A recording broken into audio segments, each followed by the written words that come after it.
felony do I have? What felony do I have, white boy? Yeah, no, so you're White boy, what felony convict. do I have? Well, apparently you have assault charges on you. That's correct. Motherfucker, I was acquitted for that. You fucking You were not acquitted. Oh, you were acquitted. Well, guess what? I've never even been arrested. That's the amazing part. That's because you're a homosexual. You would never defend even your own dirty mother. Because he's not a criminal. Yeah, I don't do that shit.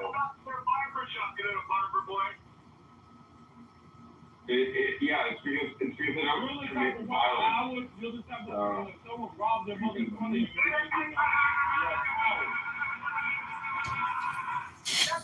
I mean, to me, I look at it and I go, your daughter in her ass.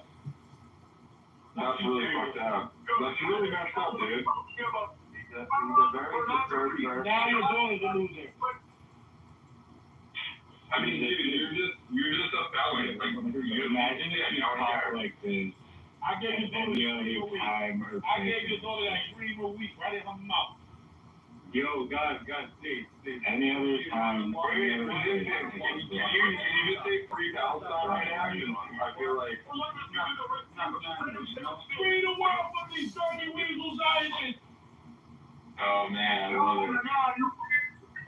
Fucking loser, I love it. Because you can remove him. You let him stay on stage because you're a fucking coward. This guy's a convict, and you're like, oh, this is the good No, but Admo told him not to remove This guy's making me doubt the nature of reality. This guy's making me doubt, like, your entire side right now. He's making me doubt the nature of reality itself. That's because you're a white piece of shit. Well, this is. No, just because we're not rapists like you, so that's about it. So Literally a criminal. how come there was videos not even a month after the October 7th attack of Israelis raping Palestinian detainees to shadow rape? Dude, you lost the conversation. You are a convict that has lost You this stupid conversation. white idiot. I would bet a lot of money. Israelis got sticking their fucking hand in the cookie jar.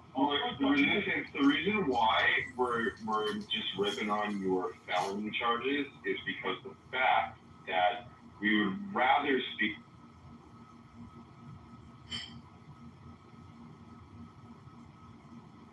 Please don't bring no personal name, no nothing private.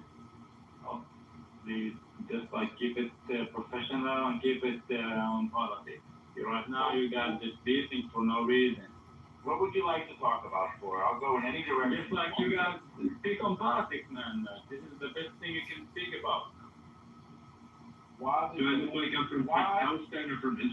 don't any of them say this? Why these weasels haven't mentioned that the hostage negotiator who just did his report and did an interview yesterday with his moment stating that it was the Israeli government for the last 6 months that have denied the hostage negotiation.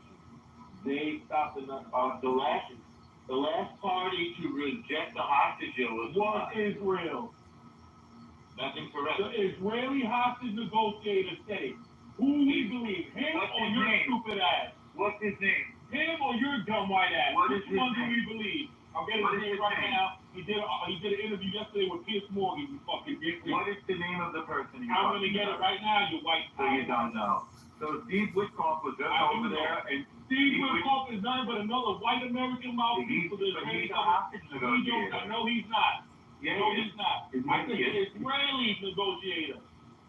Steve Witkoff is the one who's doing the negotiating. The Israeli negotiator is not having contact with them on. Yes, he does. Steve Witkoff, no, he doesn't. Look, once again, lies. Look at the fucking idiot liar. Steve Motherfucking Witkoff weasel said that. idiot. Yes, he does have contact with Steve Witkoff Hamas. said Fucking that idiot. Hamas rejected the deal. That's We don't care what his lying ass says. The Israeli We don't care says what the something hostage totally negotiator different. The Israeli hostage negotiator said something totally contrary to that. Steve Witkoff was just there, and he says Hamas rejected the deal. I'll give And you the that. guy's name is Norman Shooky. There you go, Norman Shooky. Yup, he was on there I yesterday. don't know Norman Shooky. You, of course you don't know anything about Israel, you fucking white coon. Well, I just got back from there. I know a little You bit. wasn't there shit. You're I was fucking surprised. liar. I was talking to the whole room from there. I spoke to him here. I was in Judea and Samaria. I was in Gaza. There's no such thing. It doesn't exist. We only know what the West Bank is. Well, where is It's Tel there Aviv? and shove it up your motherfucking ass. Where is Tel Aviv? It's in Palestine. I thought Tel Aviv was in Israel. No such thing as Israel. You mean the book? Okay, so who is Bibi? So once again, why are you not talking about the Israeli hostages? Wait, who is Why Bibi? does he know more than you?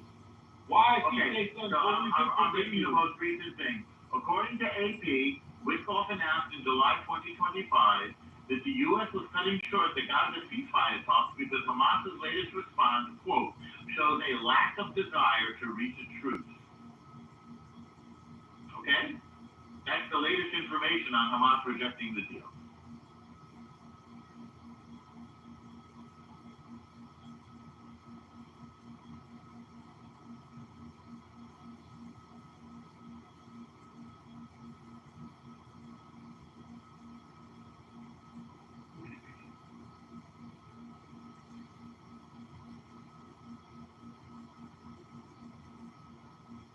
I don't know what to say, man, but there was a lot of conflict in the room. Did he just leave or? But Yeah, he was fine. I'm just, His name is Gershon Basti. Basti is really his negotiator. Gershon Basti. I have something to He's been about doing it for that. years. The guy that just left, that's him. yo, Roller, shut the fuck up, bitch. Somebody remove you, bitch ass. That's the same that shit. Just make me go out my way. I like when people speak like this way. You know, I don't give a fuck. Gershon Basti.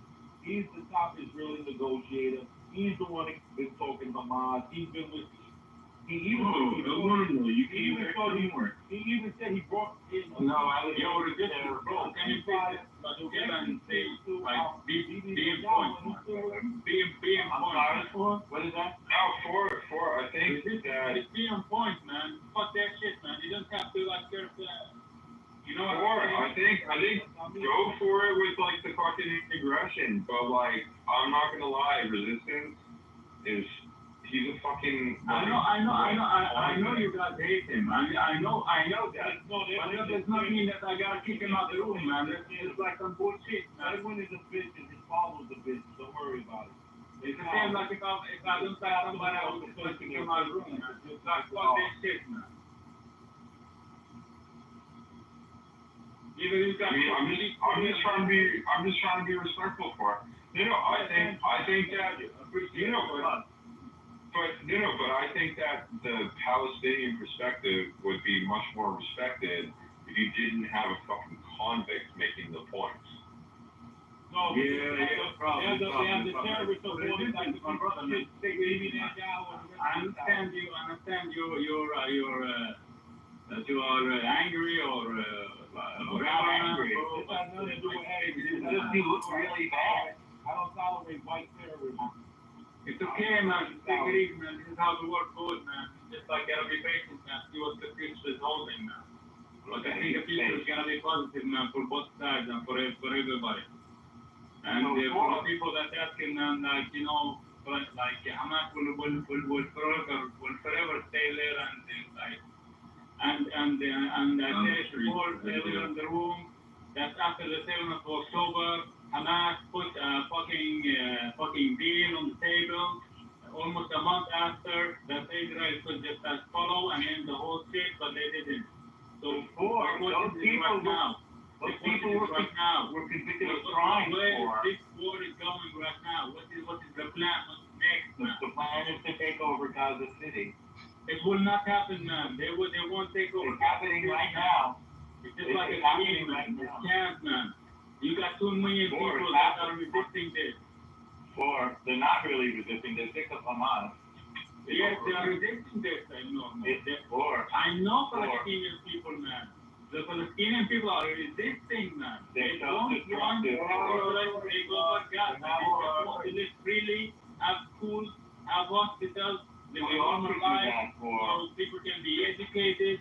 You know, Israel must probably focus more on putting money instead of putting money on missiles just to like protect and make a war Just like put money, man.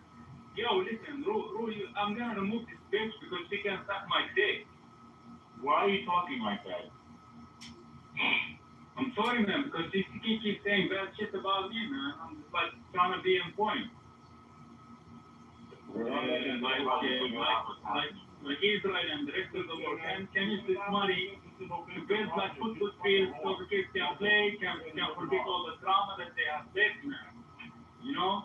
It's like, I hope like in the future that it's gonna be a peaceful place where kids can grow and have fun and play football if they want.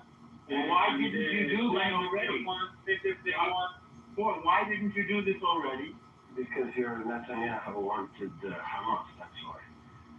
No, why didn't you do it between 2005 and 2023? Fucking Palestinians wanted Hamas, they voted Hamas in. I'm asking for. Why didn't they do this between 2005 and 2023? Because Israel man was Israel was choking Gaza, man. How was Israel was choking Gaza from 2009, man. How is it bigger than 2007? They put the block there. I want to ask you for it. Hang on. The land and the border. Hang on, They listen. control everything. How they were choking Gaza? They were choking Gaza because they would cut off the electricity when they want. They would cut off the water when they want. They would cut off the food when they want. Why did Israel do that? Why would Israel do that? They have no reason to do that, man. No reason? People should live freely, man. Not because of the rockets for? Not because you fire rockets into Israel? Yes, but that's the resistance. That's the resistance. You know, that's called resistance. So what's the consequence? You guys are fucking it up. So if you fire rockets, is it okay if I turn off the Imagine yourself, somebody kidnapped you, and he put you in a cellar. You know, fire rockets, is it Once you okay if try I turn... to fly, Or, if you fire rockets, is it okay if I turn off the electricity or not? No, you dick. there was not much sending rockets, man. But do you remember what happened in 2009 in Gaza? Wait, Do you remember what happened in Gaza 2009, 2015, 2019? Okay, I'm asking you, if you send rockets, can we turn off the electricity or not? No, asshole. Why not? There's no reason for that. No, What about the rockets? Four. What about the rockets? With intelligence. They don't have the right to be controlling it, even before the rockets. Wait, why don't we have the right to control it? Because Why not? fucking starving people, you piece of shit. Look, you mean you're saying that Gaza is a country? They want to be a country, and Israel doesn't allow them. Well, who do they want to be the president of their country? They'll figure that out once they get the right to fucking vote. But they did vote, and they voted Hamas, and now you have this problem. Hamas got elected before them. Oh my God. Hamas got elected before you fucking, you stupid bitch. Hamas got voted in way before the fucking terror attack. As soon as they got voted, the piece of shit Israeli government put a blockade on Gaza. That's right. Because Hamas said they were going to destroy Israel. My dick in your mother's mouth. Israel said they were going to destroy the Palestinians from wanting fucking their own state. Palestine, fuck the Palestinians, fuck Fuck your Jewish mother, fuck your white family, fuck your daughters, fuck your nieces, you white piece of shit. When did Israel say they were going to destroy the Palestinians? Tell us. When did they say that? Every day. Every day. So show me. I want to see. I haven't seen that. Show me. Who said it? The Israeli population, you piece of shit. The population? They speak as one voice? Tell me what. How did you see this? Was it in the news or is it in your... Yeah, there's many videos in the news when they say kill death to all the Arabs. Who said that? It's in the news. Who Israeli. said that? The Israeli population. Are you You're not from sure? Israel. You're a white boy from Brooklyn. Well, I was just there. I just got back. No, you went to the story and you went there to go be with a gay man and Well, faggot. Actually, I went there as a volunteer in the IDF. No, you didn't do shit. Yeah, You I fucking did. lied. Look at my profile. Look at my profile. See what's in the profile. Early picture. Me with the tank in Gaza. That's from April. No. So, yeah, take a Don't look. believe him. Take a look at the picture. Don't believe me. Look at my photo. Oh my God, no! Don't even fucking worry about resistance. That guy's in a fucking convent. Let's who the fuck cares? You know, I was a big argument over dirty ass daughter. before can't like shut him up, so we have to deal with it.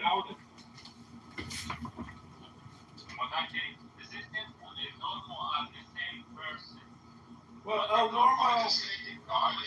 Resistance is a whole areas that was to your cause. I hadn't been convicted of any crime.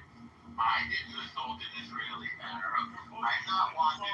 I'm not an informer for the FBI like he is. You understand that anything you say here could be recorded by resistance to the FBI. Yes, you report on other people who are assaulting Jews like you. Liar. I report on Jews who are stealing organs and smuggling to other countries. So you would need to do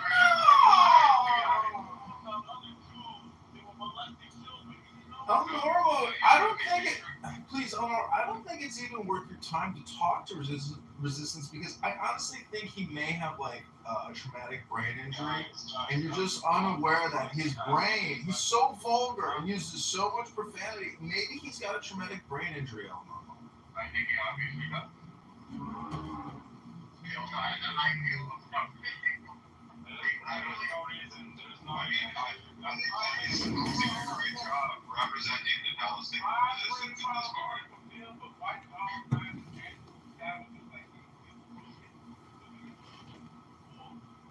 How are you going to do that?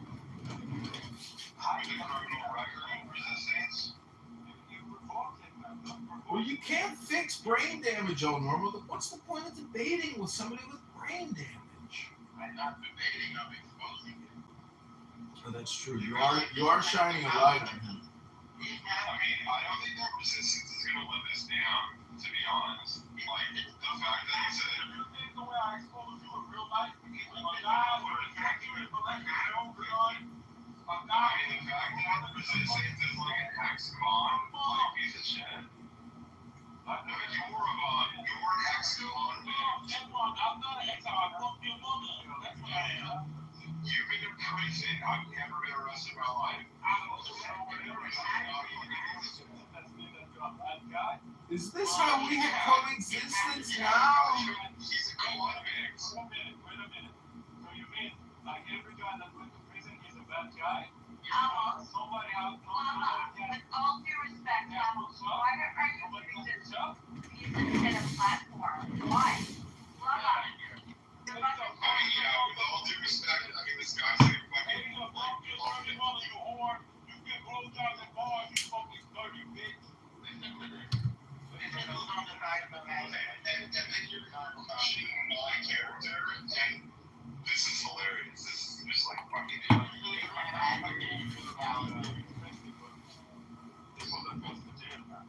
Yeah, almost with all due respect, even giving resistance anybody's ears to listen to his vulgarity, his profanity, his diatribe, his hate, his spewing of absolute disgusting pig filth. It's so brain dead retarded, causes brain damage. It's brain rot. It's blind leading the blind. Why let somebody who has brain rot give everybody else their brain rot? Nobody wants his brain rot. It's just brain rot. It's not coexistence now. It's not peace. It's not joy. It's not happiness. There you go. Silence is gold. Listen, I'm trying to do what's the time? Resistance. My fault. I'm just not with them, man. Put down. I'll put you up in a second. Nothing, cool down, it's okay. I give you all time, even didn't want to interfere you. But they ask why, so I want to answer that in my room, this room open to everyone. This room open to crazy people, to prisoners, to Jewish, to Christian, to Muslims. I said, if it's a wake up from his brilliant, I let him sleep in my room to explain why he killed 6 million Jews. Everyone can speak here, but sometimes speaking with himself and listen to others. No, but they're not listening for him. And I, There's 5, 10 minutes. fight. From you left the room, they are fighting. Yeah, but it's chill now. We're just having a relaxing conversation. Very chill. And get rid of President Buhari, no problem. And I ask you, as a Palestinian PLO leader, who want to take Abu Abbas' place, that you should control the home. Yes, I'm fine, man. I'm fine. Amos, why do you have any faith in this guy 4 is every bit as bad as that criminal who you kicked out. He's the one who refused to give him a voice. He's the one who refused to allow any women up on stage. I mean, he's pathetic. He's disgusting. He's a maniac.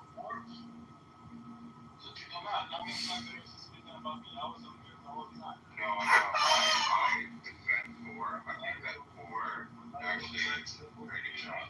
I don't like somebody that they don't let women speak. It's too much. So, Amos, what is your solution then? Is Shabbos the answer, Amos? Is that where peace comes from? Is the source of peace Shabbos? You should be kicked for that. No, honestly, Thor did a great job. I don't think he got more. He did kick 4. But 4 never goes away. 4 is eternal. Don't worry, Ewan, you'll get a new boyfriend soon. Wait. Now, I'm going to you hear what they got to say. We play full and ish. I want to know why you even fish. Simple. We're not doing anything about the boundary, but you see what the guys are saying. He wants a universe with no. You were doing a bad job, Howard. You need to be impartial, like a good Christian, but you're probably not a Christian. Take me a month again, boss. Amos, You should make a Christian of mine, like he will be. And the woman speaking the room. No, not. She was saying, it's been out the time. Let's relax in the kitchen. Wait for us in the kitchen. Oh, I want this. I don't want I need all talks when Amos is speaking, and if somebody is the mute, they will find themselves now. I want to speak only to fall now. For I want to understand why you remove the edge. Explain. I fucking love these scripts. They're so funny. Then after he put me down, I respect the other guys that stood up and said that I was a good guy. But she was. What's the problem? Maybe because I'm Palestinian, she said that I'm pathetic. No, he's not even a Palestinian and not pathetic. So what? Ethnic what's the thing? So I don't know, man. I don't no, you have to accept everyone, even those who think you're pathetic. Amos, it had nothing Yeah, but I was whatsoever on mute the whole time, man. He hates women. He hates women. He demonstrated that multiple Oh times. my God! Listen, don't want to listen to Have nothing against Palestinian people. Anybody who knows me is aware of that. Did he say he hates women? Multiple times. So you heard him say that he hates women. It's not in this forum. In this forum, he just demonstrated that he hates women by refusing to let me come on stage. So if he didn't say he hates women, why are you claiming that he hates women if he didn't say it? That's not He fair. said it, normal. He That does not mean said that it doesn't want multiple your times. purpose to speak. In this particular forum, he only demonstrated it. He did not say it verbally, but he has said it. Do you hate women? Do you hate? He said many times he hates women. Four guys Correct. good, I think. When did he say he hates women?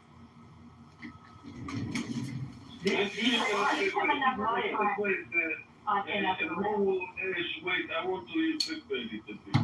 I like Pepe. Pepe speak. I just want to say that I had a really big feeling about Thor. I won. I haven't given you the permission to speak. I want to hear Pepe.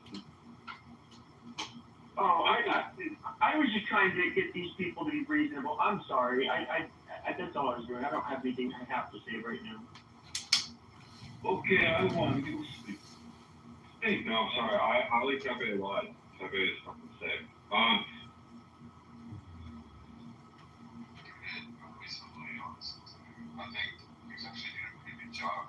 Can we stop talking about people who aren't here and get back on topic, which is coexistence? Anyone have any solutions or plans on where the source of coexistence is?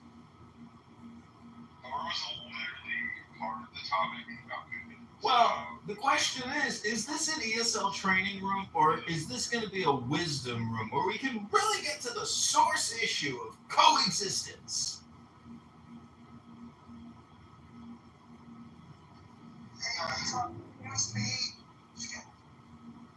Okay, Mountain, you have 1 minute to speak. I will tell you tonight. What's up, guys? What's up? Yeah, no, I don't know, this whole thing, I don't blame Israel for occupying Gaza, man. I mean, they've been a real pain in the ass. They voted in, they lost, overwhelmingly.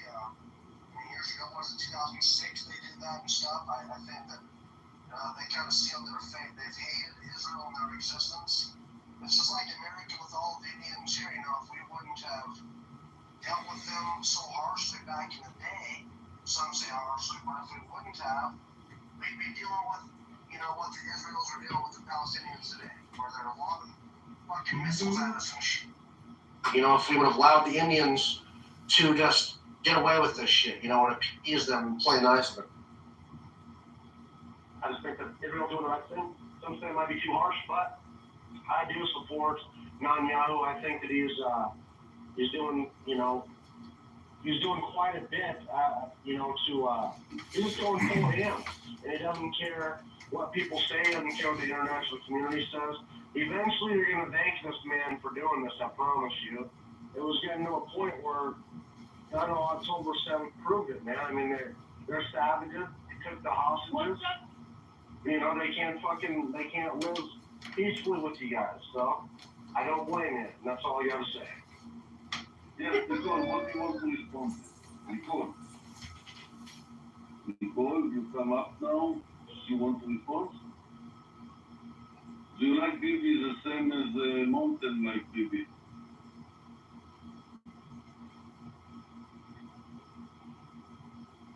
Oh, Quisha, don't you have something to say?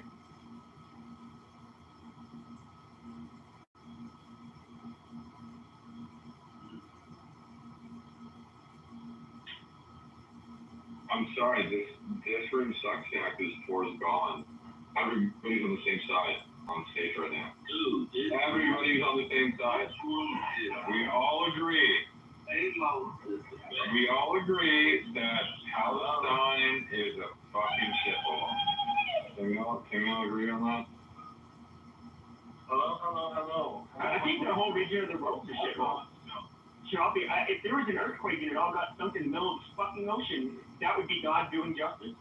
Does anyone say hello back, or is it just me? Dude, nobody likes you. Okay, now, but it doesn't mean to my ground. Man, you just said, man, I want to improve. Bro, I haven't done this. Well, I'm you just said, man, I'm talking to you, yes. Broach, I haven't heard you tonight. Speak. B-R-U-C-E, Bruce.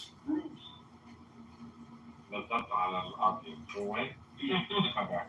No. No, that's not them. So hello and welcome to the last room. Amos, you will listen there, you will sit, and when Matt speaks, you will listen quiet. Now, does anyone have anything we just need to share? Yes, I'd like to make a suggestion that if we all want to live in a state of coexistence, each and every one of us has to go within and find the joy and positive vibration of love at the very center. Hold on to that love. Otherwise, you might come on social audio chat apps and scream limitless vulgarities and profanities, driving yourself and other people insane. I am complete.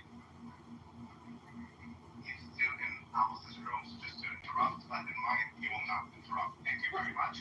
John, thank you. I think you can land your plane. That was very interesting. Love to see Baby and Norm in this room, as well as Shapeshifter. And anyone, I'm sorry, but I was earlier was updating constantly. Would you like to continue saying what you were? Yes, thank you. I will just land my plane by saying, hang on to the center, because that's where the love is at. Go within and don't let people just do endless chatter as if it's reading Torah or getting any kind of wisdom inside your positive vibration. So hold on to the best books you got and love everything you have, including all the women in your life, especially women. You should really love all the women in your life with all your love inside your heart, because it's women that hold up half the sky. I am complete. That is very true, John, because it's love. Now, would anyone else like to share here? I see you being on stage. You have a lot to say, and you are always trying to help me as a Zionist, which is not true, of course. And I see Norm, the ex-Indianer, who is barely willing. I'm listening to the Palestinian narrative, and always makes up the narrative of his own. I've heard it so many times. It's like hearing the same weird story over and over again. I have come to believe, Maz, and thank you for your greeting and Shabbat Shalom to you, that the entire idea of Palestinianism is a Soviet op. It's a Soviet operation. It was never designed to liberate so-called Palestinians. It was never designed to create a Palestinian state, and it certainly was never designed to create an Israel and Arab relationship of peace. It was designed to first attack Israel as an American force in the Middle East during the Cold War, and then after the fall of the Soviet Union, what was left was Palestinians empty-handed, with nothing that they wanted, with nothing that they had fought for, and with no real plan to live in peace with their neighbors. So because I have no evidence that Palestinians have a desire to live in peace with their neighbors, I can only conclude that they do not want so. And therefore, there's going to have to be a demilitarization of Palestinian areas or Arab areas, whatever you want to call them, to prevent them from committing violence, both against Israelis and against their own. That's my conclusion. But don't they? Norm, you be saying Lamar. I love it. I fucking. Yo, Virginia.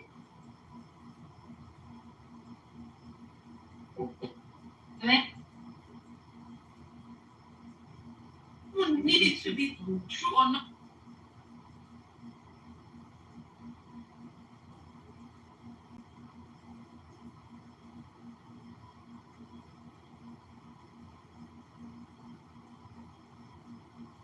This woman not only developed feelings for her contract marriage husband, but also became pregnant with his child.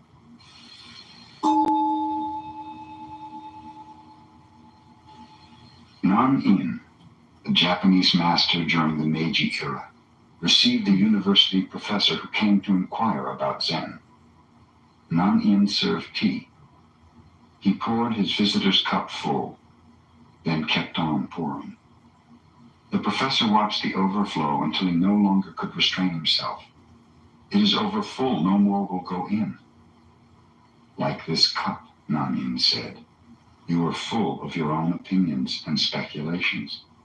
How can I show you Zen unless you first empty your cup?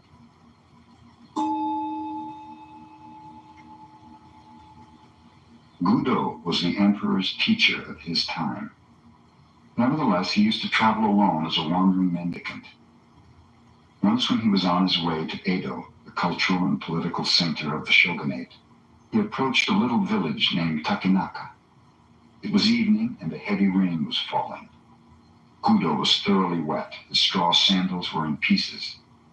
At a farmhouse near the village, he noticed 4 or 5 pairs of sandals in the window and decided to buy some dry ones. The woman who offered him the sandals, seeing how wet he was, invited him to remain for the night in her home. Gudo accepted, thanking her. He entered and recited the sutra before the family shrine. He then was introduced to the woman's mother and to her children. Observing that the entire family was depressed, Gudo asked what was wrong. "My husband is a gambler and a drunkard," the housewife told him. "When he happens to win, he drinks and becomes abusive. When he loses, he borrows money from others. Sometimes when he becomes thoroughly drunk, he does not come home at all. What can I do?" "I will help him," said Gudo. "Here is some money. Get me a gallon of fine wine and something good to eat. Then you may retire. I will meditate before the shrine." When the man of the house returned about midnight, quite drunk, he bellowed, "Hey, wife, I'm home. Have you something for me to eat?"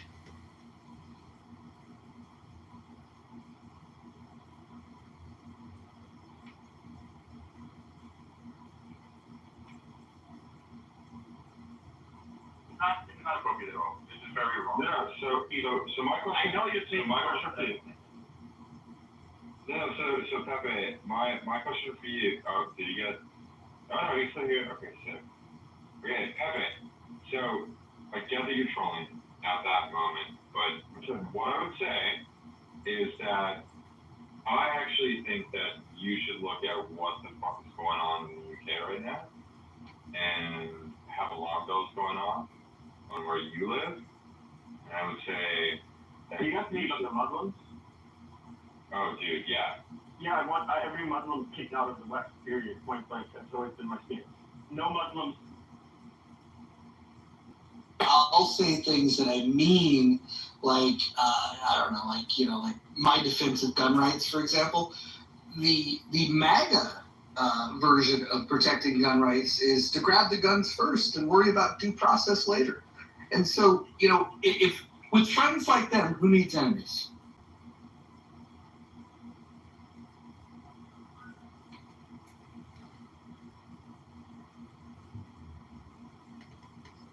What do you think of some reasonable discussions at the house? Sorry.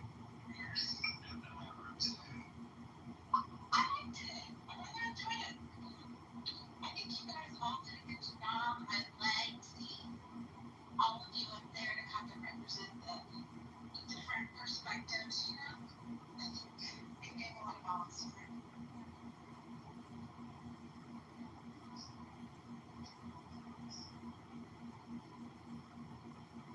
I'm having a hard time hearing you. I liked the room. I thought, Hanson enjoyed it, or Hanson. I think, there's a lot of very difficult questions you can ask.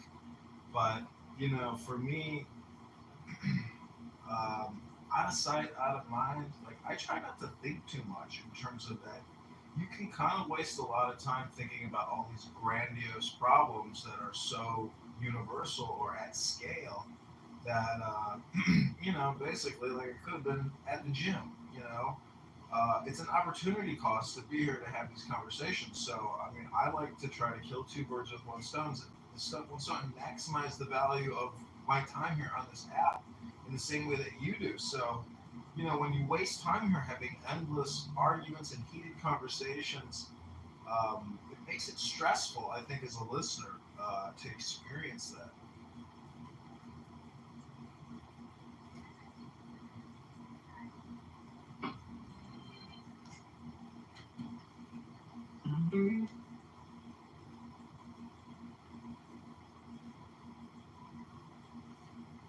Okay, I'm sorry.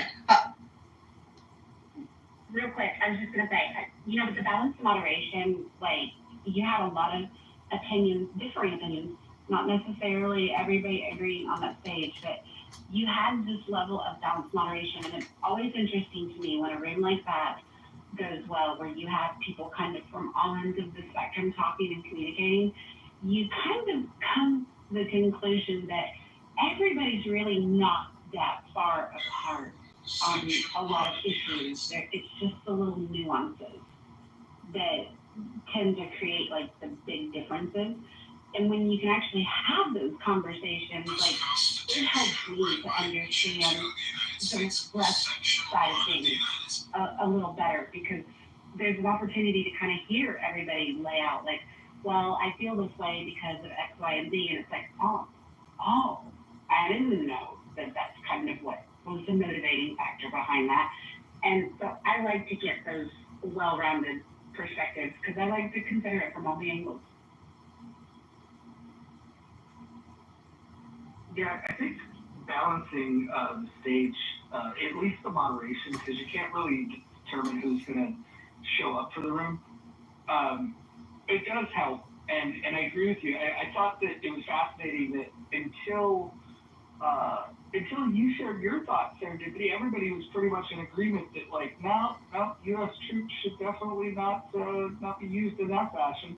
And then I think Adams agreed with you, but I think Anson, myself, and Moose, we represent some very different ways of thinking about what government's role is, but we all agreed for different reasons that pretty bad idea to get U.S. troops involved going after drug cartels. Yeah, and the thing of it is, there are a lot of reasons why I don't think getting the troops involved is maybe not the best decision. And again, like I told you to, I do kind of feel like it's trying to put a Band-Aid over a bleeding artery, taking that.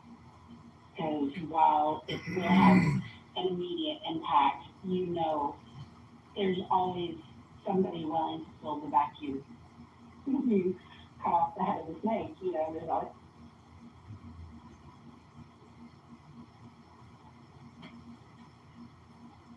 That's the potential for civilian casualties being lost, and the potential for obviously diplomatic between the U.S. and Mexico. And there's a lot of reasons not to do it.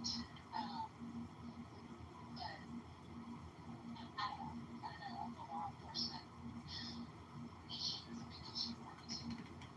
I think there's a lot of corruption there, and I think that because of that corruption, law enforcement tends to focus on, they want the big busts that are going to generate lots of extra funds for them, and then they tend to let a lot of the other stuff go.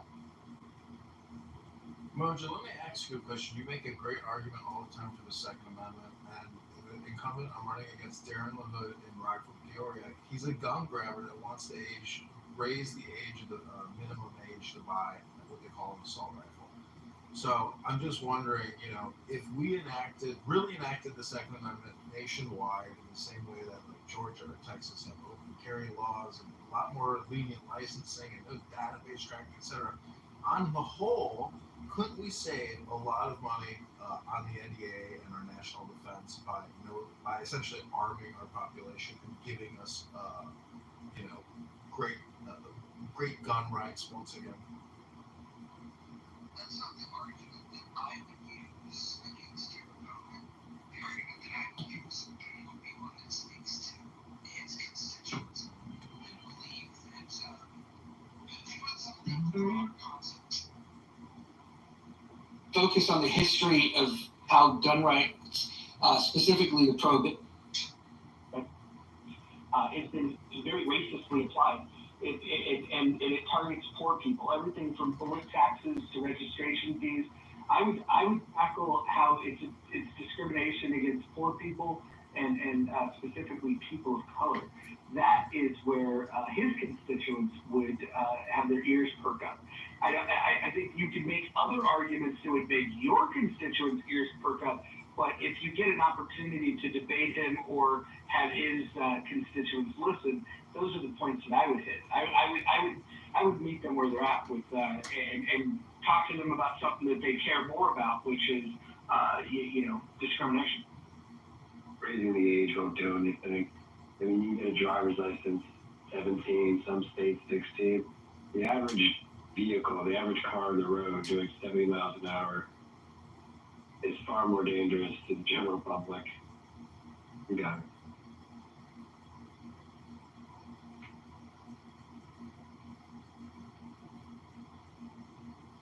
Not to mention most of the kids that use guns come from their parents anyway. Exactly. I think think there was that case that set a precedent. I think it was two parents last year, school shooting. Two parents that were both actually tried separately for manslaughter. They were negligent moves. Like, I'm not saying they were wrongfully. I was all for it. I mean, I wouldn't say they were wrongly convicted, but that is. So I guess he said you can't say that, like, law enforcement or courts are not aware of the problem with to your point, the parents and guns. It tickled the hairs on the back of my neck when I found out that they were pursuing the parents, but then when you read the details of the case, it was just like, yeah, they were clearly negligent. Like, you didn't see that start being legislated, but there was just no question about that particular case. Interesting angle in that argument is to talk about how the policies that people are prescribing do not impact criminals, they impact law-abiding citizens. And then in order to, instead of just shooting down all the laws, actually propose. This is what advocates of the Second Amendment do not I think we should be proposing what is the solution. If we think that all of their ideas are bad, what is a good idea? And I think one of the good ideas would be to target laws that specifically target criminals. And one of the areas is with straw purchases. If you could just simply say we should have zero tolerance against straw purchases, because it's definitely hard to prosecute a straw purchase, but if you do prosecute somebody for a straw purchase, I think that's where you want like a mandatory minimum of something like 10 years, 20 years, something crazy. Because then what you're doing as a gun advocate is you're proposing a law that's super aggressive towards gun violence, but you're completely leaving law-abiding citizens alone. And that's the thing that some people don't do when they're applying these laws. Yeah, another thing that I don't think that TA advocates bring up enough either is, comparatively speaking, the number of crimes that are stopped because of law-abiding gun carrying citizens. And those numbers are staggering, and you very, very rarely hear those numbers come up when you hear people debating it. So what is a liberal Democrat? Is there a difference between a populist liberal social democrat? I mean, at what point does it not just become a demonstration of an inversion or a reversal of status quo and culture? I mean, what is a liberal Democrat? Well, I would say that liberalism advocates for individual rights, and any Democrat that's advocating for collective rights is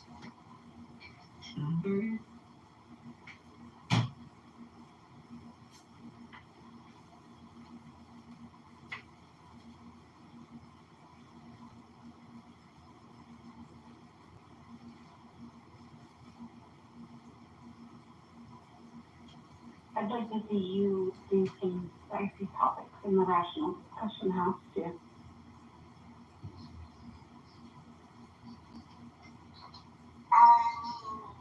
Of course, there's always the typical, abortion and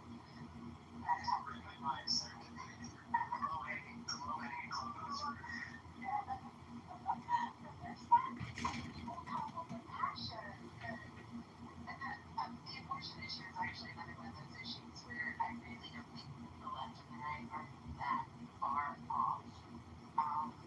It's like generation of people to have to force people, especially. Here's the problem with pro-lifers. I'll pick on them for a second. Because it's easier to pick on the other side because they just want more babies. But let's pick on the pro-lifers for a second. They make the argument that it's an innocent life, but then they completely shit on their own argument when you phrase it with the question of, what about rape sex? And they're afraid to answer it in a way that we logically consider. That it's murder, because if it's an innocent life form, And And it would matter if it's rape or incest, because your argument is that life is its own separate life, and that the sanctity of life is important and it's worth protecting. And so somebody's discomfiture of carrying that baby, again, this isn't my position. It's just shooting down the inconsistency of the pro-life argument. If they really believe that life begins at conception and they're dedicated to protecting those lives, then when somebody asks them, what about cases of rape and incest, they would say, doesn't matter. That's the only logical, it's the only consistent argument that they can make. And the moment they capitulate on that, you've really got them in checkmate, because they don't actually believe that it's a life being killed. And of course, it's the hypocrisy of them.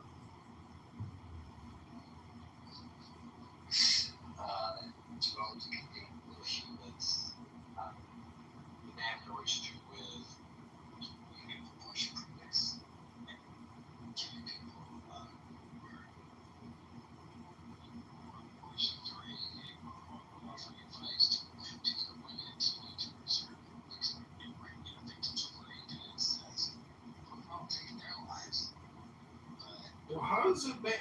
Doesn't logically make sense to kill people who are killing people. It's just more murder, but they are sanctioned and protected by the law. And it's a big racket.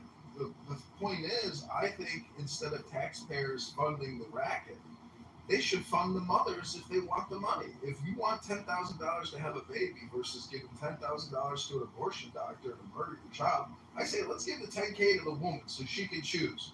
I think a lot of these women that go to Planned Parenthood, about $60,000 a month, might opt in for a check versus having their children destroyed in their uterus.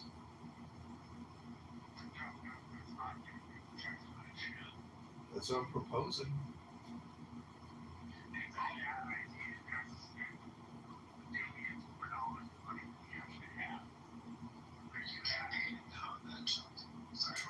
Yeah, I'm campaigning on that. I say cut the $1 billion a month in spending for Planned Parenthood. Stop killing 60,000 babies a month in this country. We have a population decrease happening because of the COVID-19 vaccinations. The mortality rate from COVID-19 vaccinations in 2020 is 20% higher than the average. I'm just saying, let's stop killing our people with big pharma, health insurance, abortionists. Let's let our people live.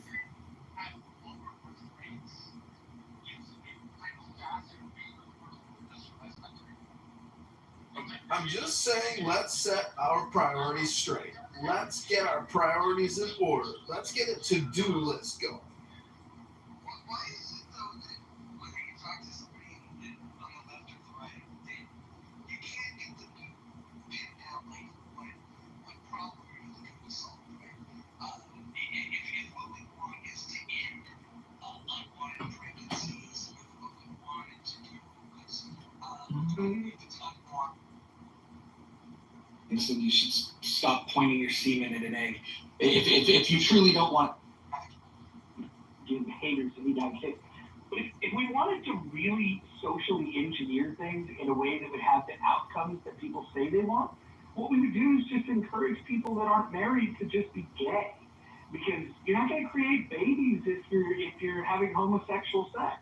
And so people will say that that's an absurd argument. Well, what about when I'm attracted? Well, if the problem that you're trying to solve is you don't want unwanted pregnancies, you don't want abortions, you don't want child out of wedlock, whatever the problem is you're trying to solve, all of that stuff goes away if they're just gay. Drinking a lot. like there's the problem. Stop. Immediately terminate your heterosexual attraction and realize,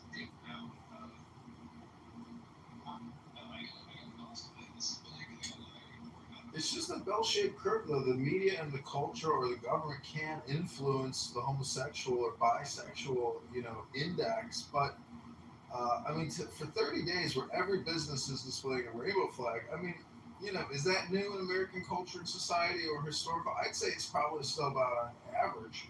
The point is, we're spending $1 billion every single I think it's a minute. I can't remember. No, every single hour, basically 20 billion a day times 24 hours. So we're literally spending at the federal level $1 billion every single hour, and only 600 million of that is collected in taxes, and maybe 400 million is just borrowed. So when does it ever end? When does the cycle of graft and lobbying and disbursement of funds, when does it ever end? Will it ever end? Or should it ever end? That is the question in a liberal democracy today.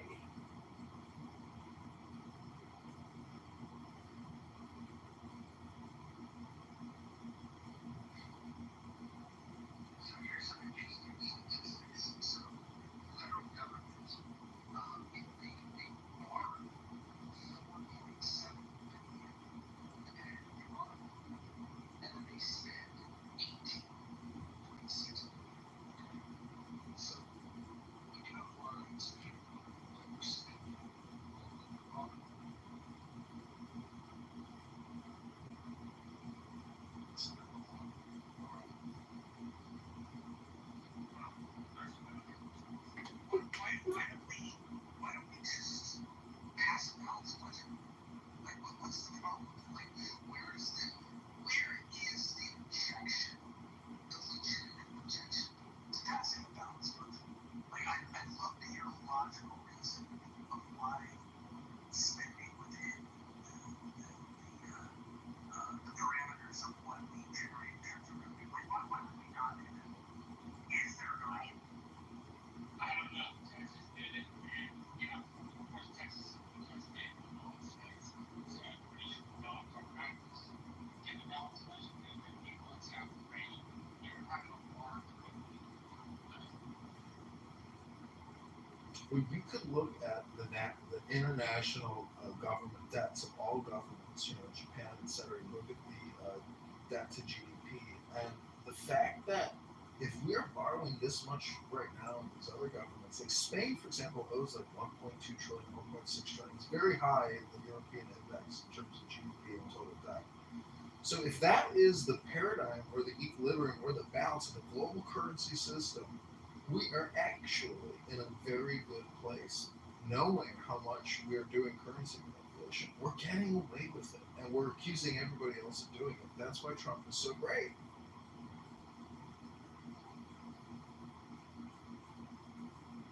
I think what you need is we have to do contract problem.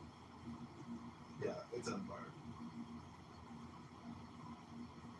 When the Indians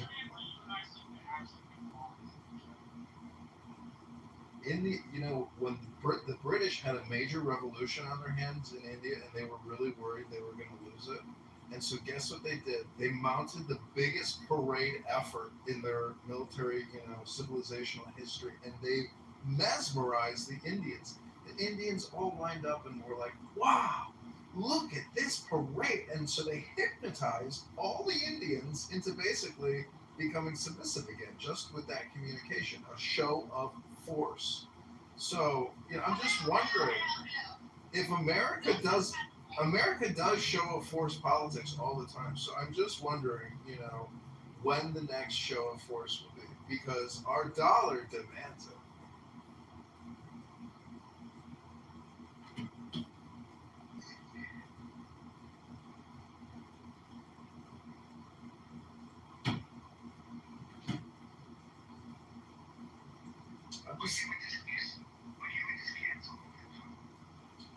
I think debt resolution is real because I myself have a very large amount of debt, and I know that I am willing to do a meeting of the minds, but unfortunately, the lender or the banker or the lawyer or the judge on the other end of this equation, we don't seem to have a meeting of the minds. But I think at the civilizational, super empire level, supranational, meeting of the minds with the world's largest nuclear, weaponry. I mean, our aircraft carriers are powered by nuclear power, and they're huge, and they carry nuclear bombs and we have an incredibly well-educated fleet of officers who can exact justice around the world.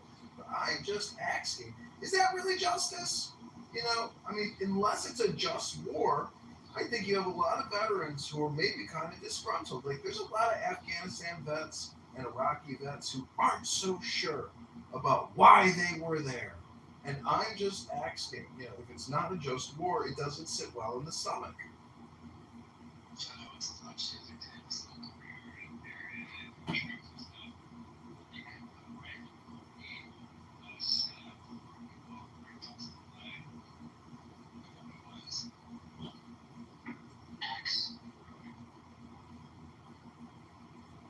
Well, I hate to throw the axe word around.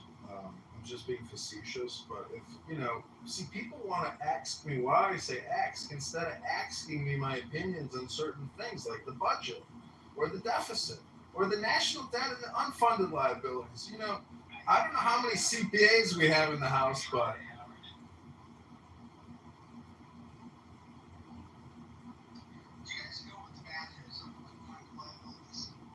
100 trillion.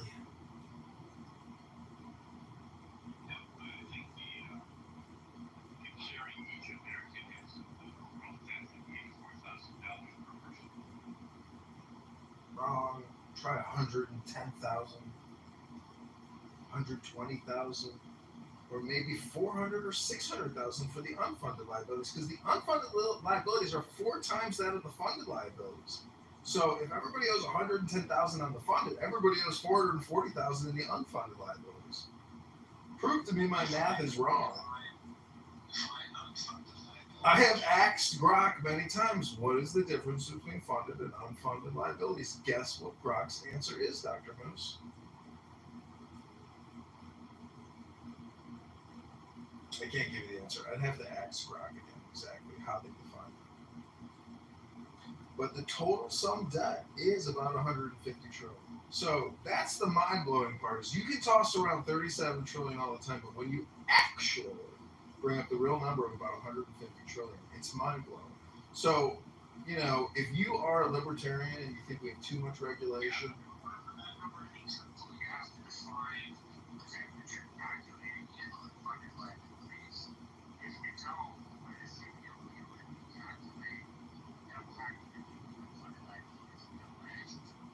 I'm just saying, whatever the numbers on USDebtClock.org say, the unfunded, I think it says 101 trillion, 110 trillion, but funded is 37 trillion.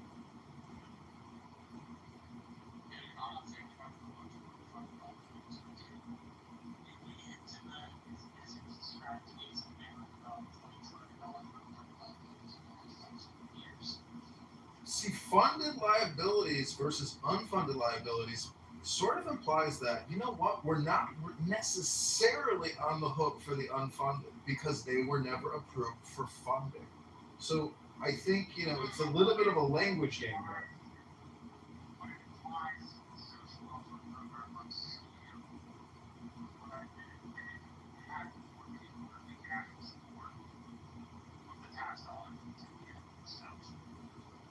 Well, these are pension obligations, etc. In Chicago, they have a major pension crisis, but the city of Chicago is about $50 billion in debt. The state of Illinois is about $200 billion in debt.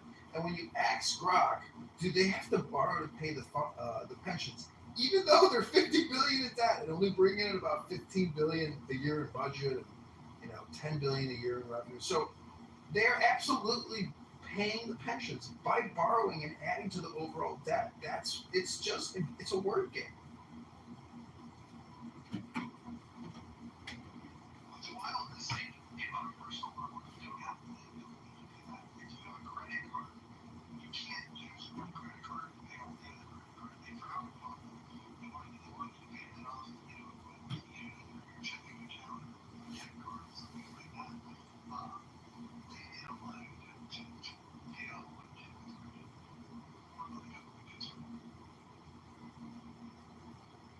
It's because it's decentralized and dispersed to every single social security card number bearing American that there is. You are literally in the ledger through the social security number. I mean, it's all one giant network, and you don't feel it, and you really don't feel it because inflation isn't a big problem. It's a problem, but it's not hyperinflation. We're not there yet. We got to get to about 2050 to where we start getting into like absolute hyperinflation, where eggs are $40, $30, a thing of milk is $30, like that type of a grocery store situation for a lot of people who didn't move up, their earnings. I mean, it'll be catastrophic. But what I'm saying is we shouldn't even get there. That's stupid to inflate our money like that and think that we can run the Federal Reserve and Congress like this fiat inflation bubble system. That's stupid economics. That's running a pizza shop at a loss for 25 more fucking years. No, you shut the pizza shop down. You reopen something else.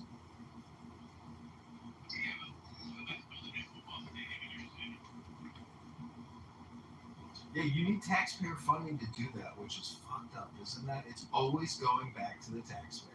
Let's stop fucking the taxpayer. Let's stop fucking the voter. Let's stop fucking our citizens.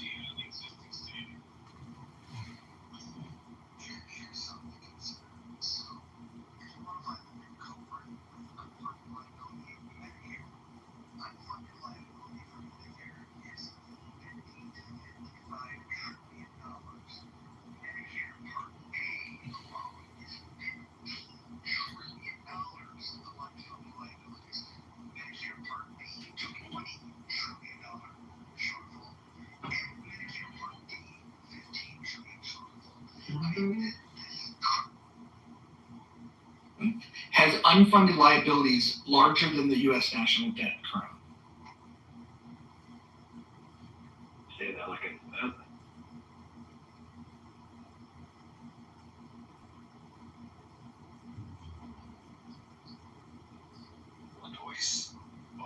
all the pension spending. See, that makes sense, Mojo, that it is 50 trillion, because if we're already spending $4 trillion on Medicare and Medicaid, and you blow that up by 10x over the next 25 years. See, that's the thing. It's like, over what time frame is that 50 trillion? Like, where do they get that $100 trillion unfunded liabilities number from? It's just a forward projection, but this isn't liberal democracy, and it's not capitalism. What do you call it? Like crony fascism, fiat capitalism?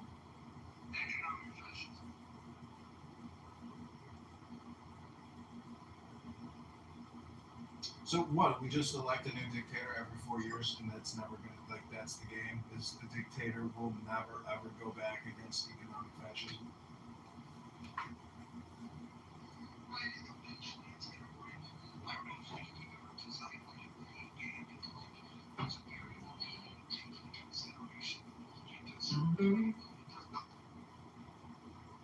Like a virtual pinball machine, and all of a sudden, for a certain angle that the ball might hit, now the ball's stuck and it's not moving. I have a feeling that that's what we're going to get to the point of the unintended consequence, which is going to be that the system is just going to break. And then at that point, I think what we do is we tell those foreign entities that we owe money to, as well as corporations, to go pound sand. And then the unfunded liabilities, we just tell the American people, sorry, we're not keeping these promises. And then we just hit a reset button. And if that's the inevitability, then my question is, why don't we just hurry up and do that?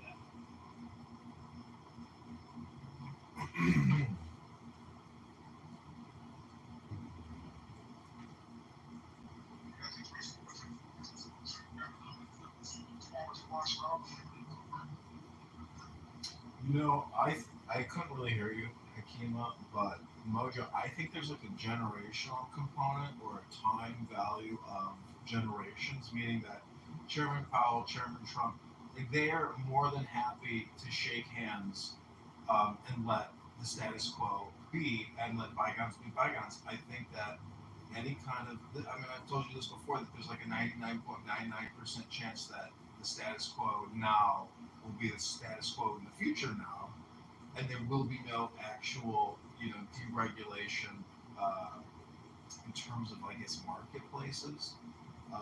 It seems to me like everything is totally bid up, chopped up, completely organized to the highest extent possible. Therefore, like any kind of actual philosophical economic change most likely won't happen. It's so easy to say that the system is going to pop. But I follow Peter Schiff, and I've read many of his father's books, Erwin Schiff's books, and Peter is killing two birds with one stone by being a financial advisor and claiming that the Federal Reserve and the U.S. dollar is going to crumble, and that if you invest in his gold stocks and in his gold indexes and use him as your asset manager, you stand the greatest chance of surviving the crash. He's,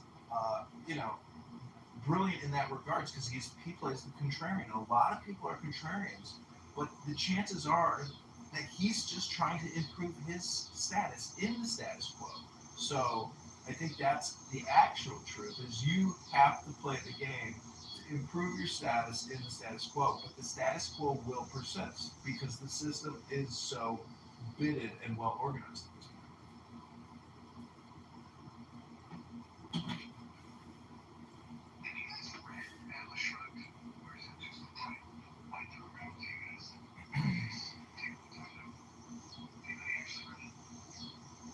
No, I've never read it.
I think creators and entrepreneurs eventually do get exhausted with the game, but property taxes are so high that in many ways you can't stop working, and your retirement is at risk with massive pensions and all these unfunded liabilities, and the only way they can get their money seems to be property taxes. So, the solution for long-term financial survival could be being in a place that has no property taxes.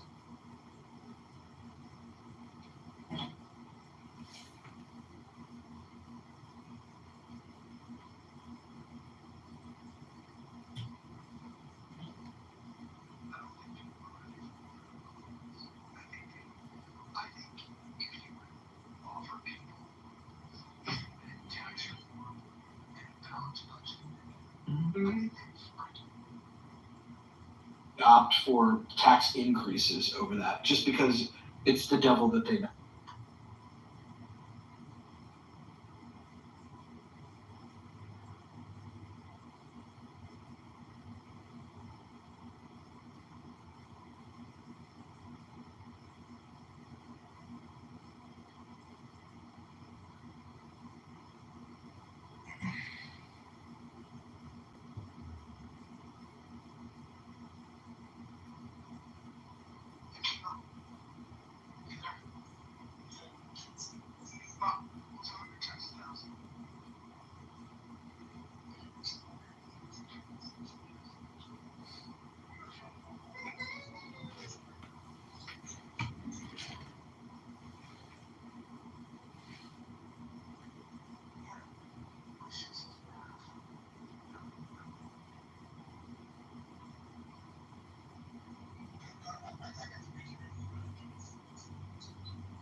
charm.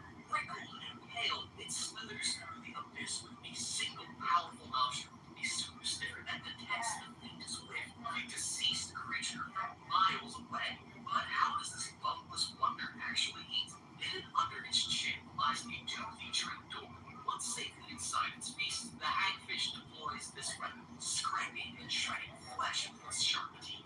A powerful tongue that slurps up the resulting mush. But the hagfish has another trick up its slimy sleeve.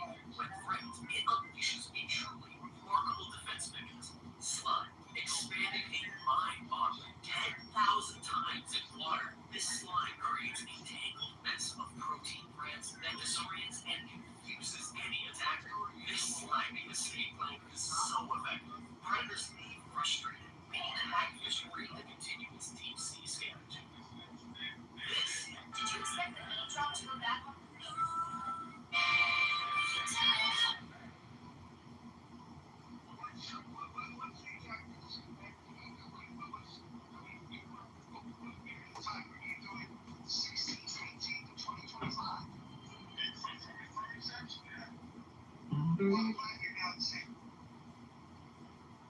And not saying that black people were indigenous to the United States. I'm talking about. That's exactly what those numbers show. They reclassify people to the black population. That's how it proves. That's the only way it can go to the numbers. If they put other groups of people together, they all look the same and make it one group of people. That's the only way the population can grow that way. The only way. Let me ask ChatGPT. See what they think. Hold on.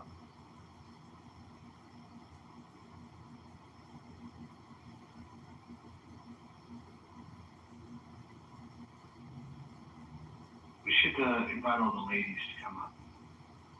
I like when the ladies are up here. And another thing that's crazy, we look at the numbers, you break the Europeans, you break not just Europeans, you break everybody down by their nationality. It's more black people. We are the third largest group. First is Germans, then it's Mexicans, then it's Black Americans, then it's Irish, then it's English. We have the Irish beat by like 5 million. We have the English beat by 15 million. Somehow them Germans sneaky as fuck, because it's 44 million of them. I'm not sure how that happened. I did read into how he was allowed to come. The Germans was pretty sneaky.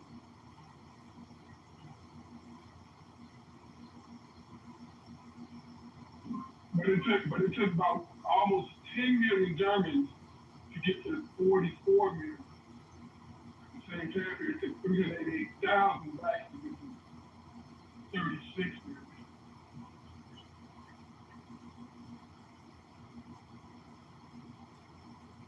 All right, so let me tell you what ChatGPT is telling me. So starting point 1619, the first documented group of Africans arrived in English colonies in Virginia in 1619, around 20 to 30 people.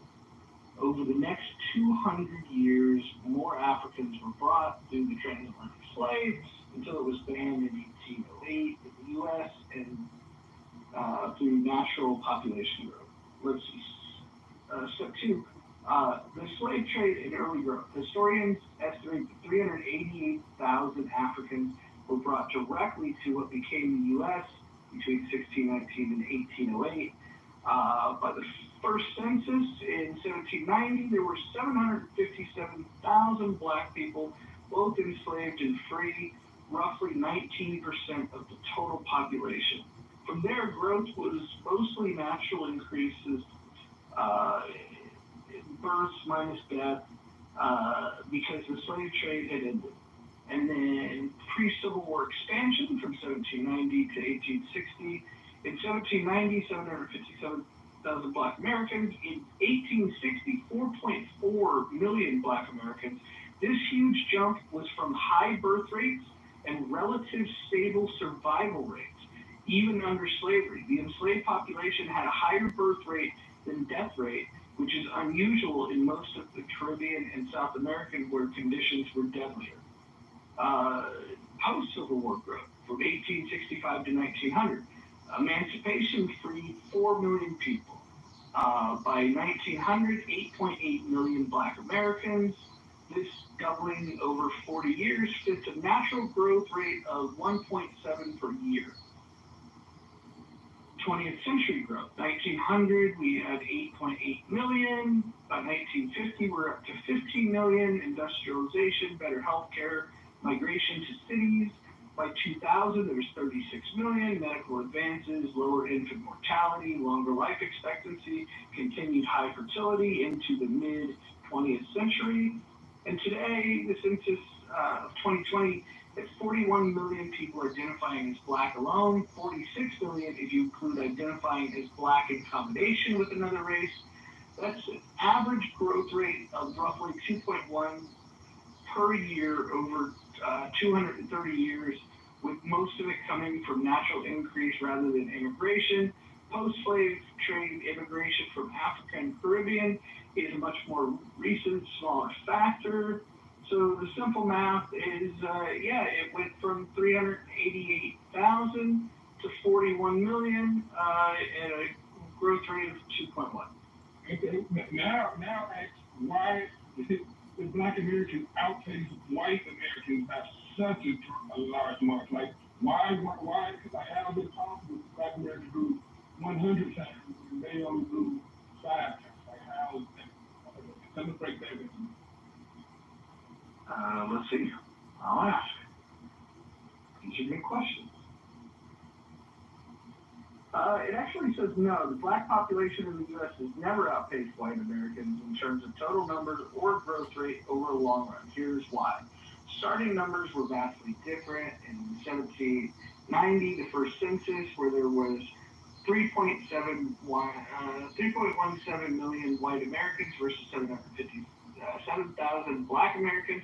Whites already outnumbered Blacks 4-1. Both groups grew mainly by natural increase. What's the number? Looking for the actual percentage. What's the actual percentage? Tell me about it. Ask it again. What was the growth rate per year by race? Okay. Let's see. Okay, so the white population growth rate started in 1790. We had 3.17, and then by 1860 was up to 27 million. They went from 3 to 27 in the same period of time where Blacks went from 750,000 to 4.4 million. Well, I got immigration. But we're talking about population growth. So, you just said birth rate. You can't put birth rate with immigration. No, I said I typed in growth rate. So the growth rate. I thought you said birth rate. So in 1790, there was 3.17 million white people and 757,000 Black people. And if you look at these birth rates, let's see, what's the total?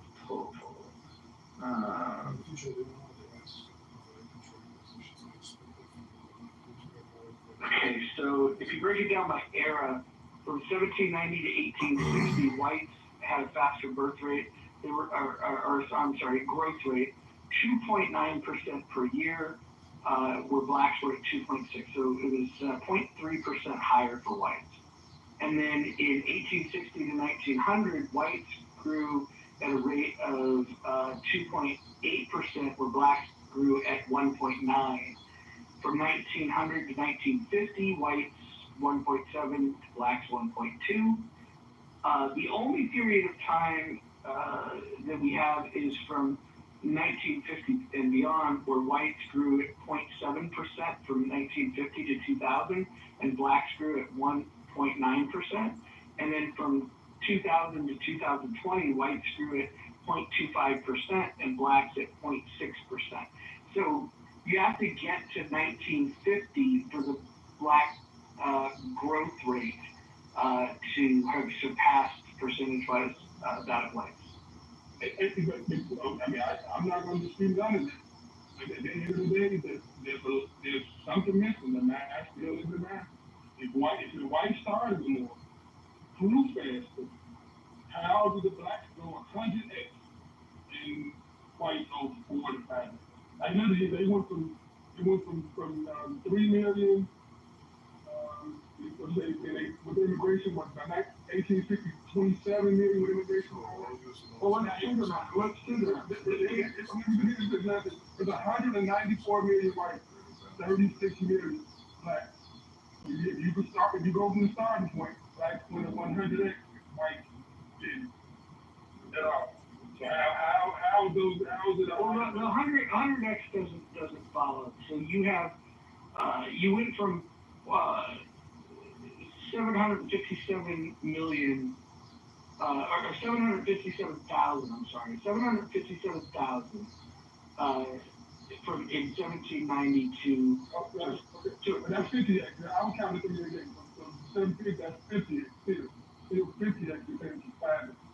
So if you go 757,000 to 41.1 million, versus white people growing from 3.17 to 204. I think it's interesting. What is the point you're trying to make? The numbers of blacks grew so much. They mixed a lot of different people, a lot of indigenous people, a lot of Moorish people. They put all into one group and called the Negroes. It was a paper genocide. Well, they didn't kill everybody like they said. They reclassified it into another group.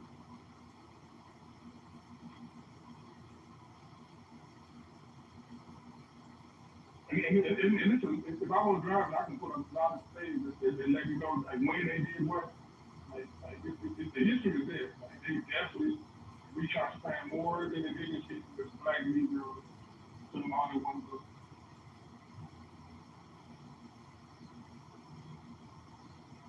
Well, if you want to start in 1619 and you're starting with the number of 25, it's interesting, but then that doesn't account for the 388,000 that came later, and but so the total number from 1619 to 2025, the total number, the rate of growth for black is 2.24%, and for white it's 2.57. So whites have grown faster. Not really. I mean, come on, we gotta be. Oh, 388,000 blacks that brought over here. Not counting the Caribbean, like they say 36 million, they say 41 and 44. We start counting Caribbean, but they take the foundation of Black Americans, 36 million, started at 388,000 with zero immigration.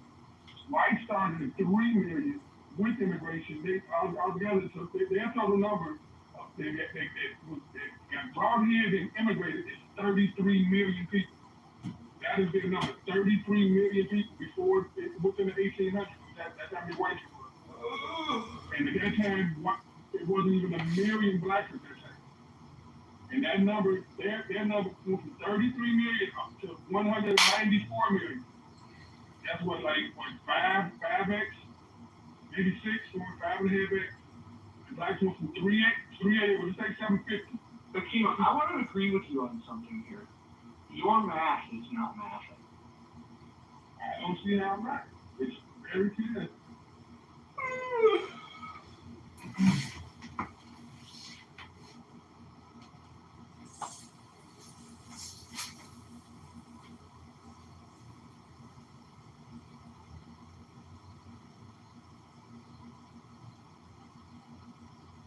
Kimo, what did you think of the Liberian movement?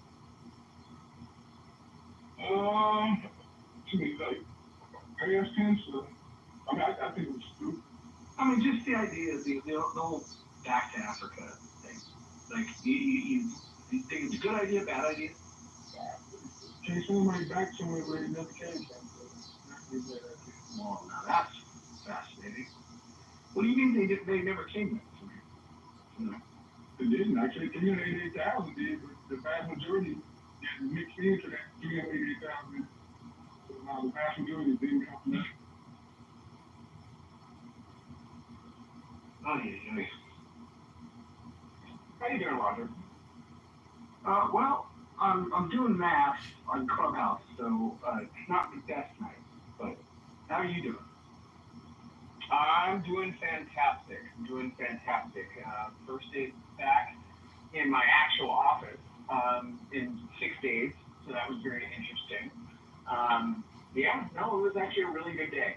Really good day. But yeah, so I'm gonna go to the gym, and now I'm sitting here listening to you guys talk about race. So it must just be another day on Clubhouse. What was your theory yesterday that it starts in the morning? Talks about Trump and he talks about racism. Is that the progression? Yeah,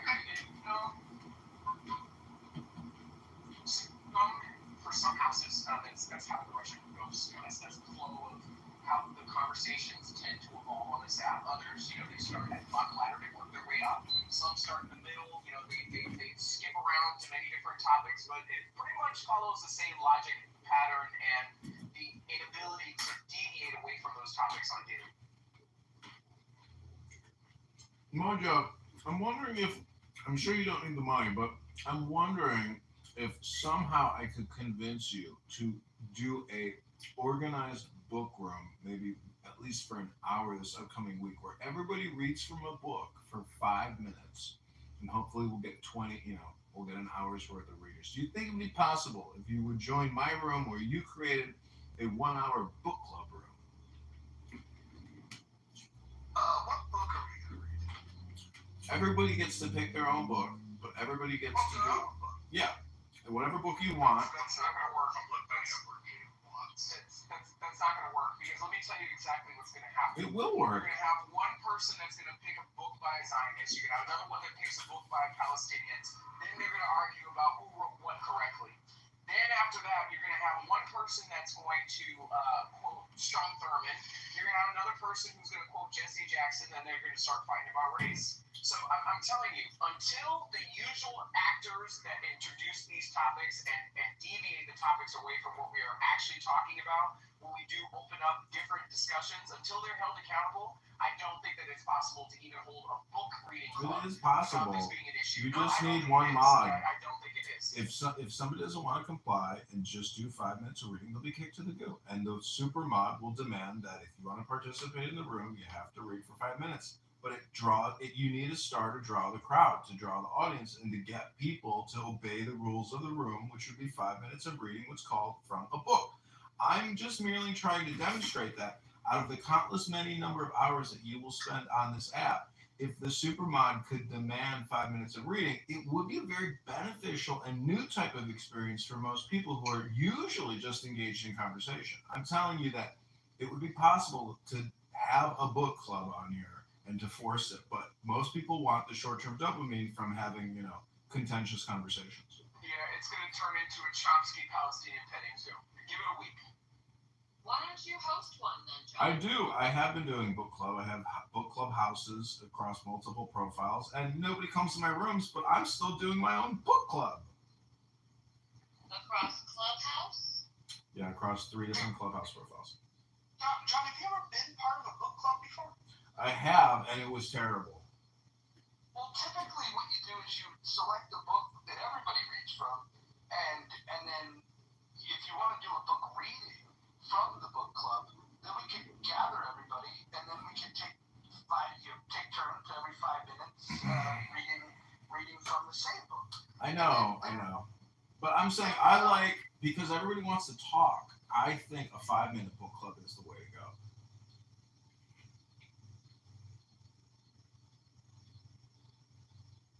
What if we pick short books? What if we picked a pamphlet like Common Sense by Thomas Paine, and we got everybody to read Common Sense, and we read it out loud? You could do that. Yeah, you could do that. You could pin the link and have everybody read from it, like as if you were at some kind of Bible study and everybody takes a turn. We did a room years ago, some of you might have been there for it, where we were reading the Bill of Rights, and we read them, and we talked about them, and it was a big room, and people were really surprised at the amendments. They didn't know that we didn't just go through the 10. We went through every single amendment. Room went for hours, and you could probably imagine like the ones we got hung up on. Like, the states' rights stuff was a thing. Free speech was a thing. Some went really quickly because nobody had a well-informed opinion. But I think you could do this if you just have to get everybody to go and commit to doing the homework, and then those that don't do the homework, if they showed up to the room, they would just hear people reading that did do the homework. No, I don't think homework assignments are going to work. It needs to be on-the-spot action where people literally click the link in the title and then you read the document for 5 minutes each. Everybody has to read. If you don't read, you're not allowed on stage. If you don't read and you're on stage, you get kicked to the goo. I'm just saying the book club is about maximizing intelligent communication transfer. All right, let's ask. Hakima, do you want to participate in the book club? It sounds like basic jargon when you hear some shit that makes sense, opposed to this non-English jargon. So I try to. I'm not for it or against it. I get it. Can we start with the book of Revelations? No. Jihad. I don't want to start with the world is ending. I feel like, I don't think you read it right. The good guys win. Yeah. The world, good guys win, and the world ends with a happily ever after. Well, saying the world ends doesn't sound like happily ever after. No. The world ends and you get to go be with God. That's the happy part, right? You're not separated from Him. So don't you think the framing of the world comes to an end is the wrong framing? No, we've got dude here, and Marshall just was describing what's called duality versus non-duality. I'm wondering if the dude could enlighten us.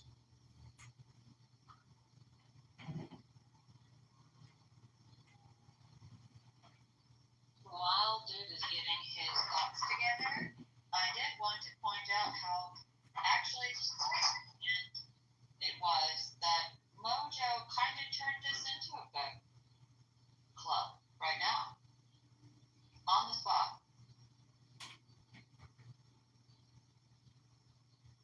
Yin yang. Well, Yin yang duality, but the different parts of it are dual. The whole of the yin yang is not dual.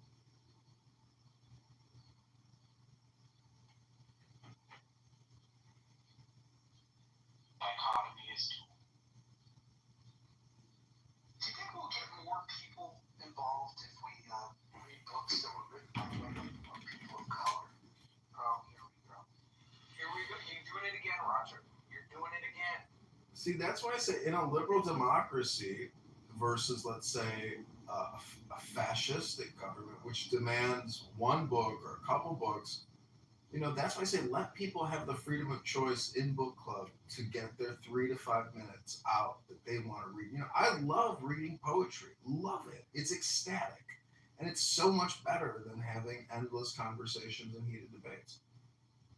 So, Roger, a topic like affordable housing, for example, if you opened up a room to talk about building restrictive codes and how that can potentially violate people's constitutional rights, I guarantee you within the first 30 minutes you're going to talk about how, the building codes are racist, and then you're going to have a bunch of people that are going to fly into the room and start accusing Jews of perpetuating some oppression on people's building rights. I'm telling you, it all goes back to a couple of central topics that people can't help but itch themselves out of. It's just, we've seen this before. It sounds like you just brought these topics. These are political topics, I think, at the end of the day. They don't liberate you. They don't transcend you. There's no information or education there. It's just politics. But they're no longer political topics. They're talking about political subjects, but the topic matter of opening up those spaces in the context of this and the culture of this app is to basically cast aspersions on people's character. Nobody wants to actually argue about the politics at hand. That's the issue. No, what I'm saying is that is their politics.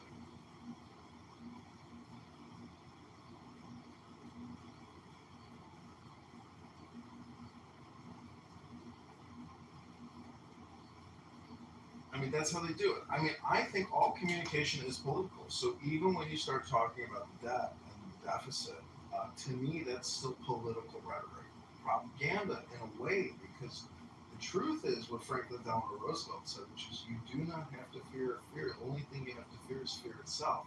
So if you fear money or you fear the debt, well, I don't think you understand the games of kind of enforcement. We've got the guns. We've got the aircraft carriers and the tanks and the bombers. You know, it's up to us to lose the war. And I'm not saying we're in a war. I'm just saying that our dollar is backed. A lot of other countries' currencies aren't backed by force. Evan, everything in this country is not political, okay?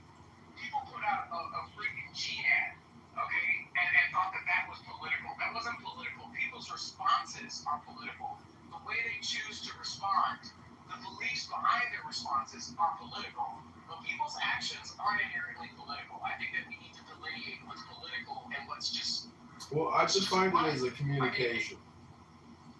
Not action, but communication. It's the word, the transmission of words into our brains versus going in the streets and, you know, getting into a fight with a police officer or something to that extent. I think the non-action is more important than the action, because if you're breaking the law and you're an anarchist versus somebody on a social audio chat trying to increase your education and intelligence, or if you're just going to speak politics all day long, it's your opportunity cost. But the teacher or the educator hopefully tries to wake people up and say, hey, you know, now is all important. Stop thinking and end your problems. Anybody see any of the horsemen lately?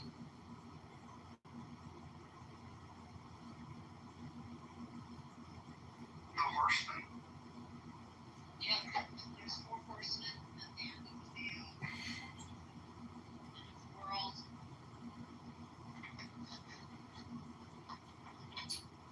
Revelations. Well, what's the magic word? Anyone here know what the super secret 4-letter magic word is?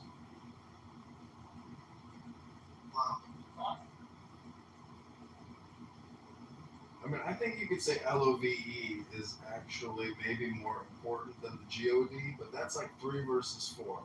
But I'm just trying to say that, you know, you can turn any word into a mantra. Love is a great mantra, but it also implies hate or disgust or anger. What's the opposite of love? So, you know, if you've ever been in a loving relationship and then how it morphed or turned into an absolute contrarian position, you wonder, how could that be?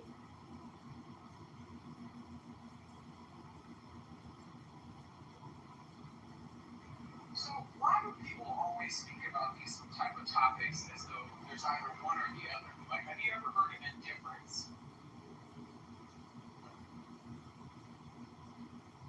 Indifference? Right. So what does indifference mean? It means agnosticism, which means you don't have a definitive position. You're not all or nothing. You're not going to die on a hill for your position. That's what a lot of people on this app do. And it's road raging, really. Right, and that's my whole point. I feel like people don't exploit the existence of indifference enough.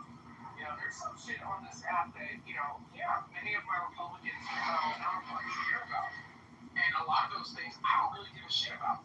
Doesn't affect me, don't care. You know, that's between you and whoever it is that you're doing it with. I don't care. But people don't allow people to be indifferent. You either have to be on one side or you have to be on the other. You can't just remain indifferent. And when you remain indifferent, you have people on both sides, casting aspersions on your character, trying to create you in the identity of the opposite side of their beliefs in a way that is disingenuous from your position as being indifferent. Well, if your body is different about the way they do it, well, like, you could be attentive and aware without having made a choice in that dichotomy that you said, right? You don't have to be ignorant or indifferent.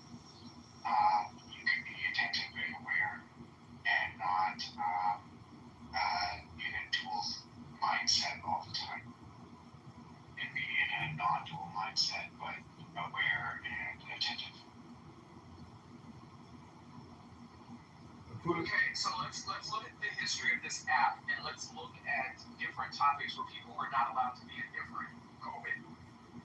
Can we start there? Can you guys resonate with my opinion on where the history of this app has disallowed people from being able to experience this app in the same way that everybody else is, able to experience? Is it, you have to take some sort of side. I mean, why are we not uplifting people who are just indifferent? I feel like that's where the real conversation takes place.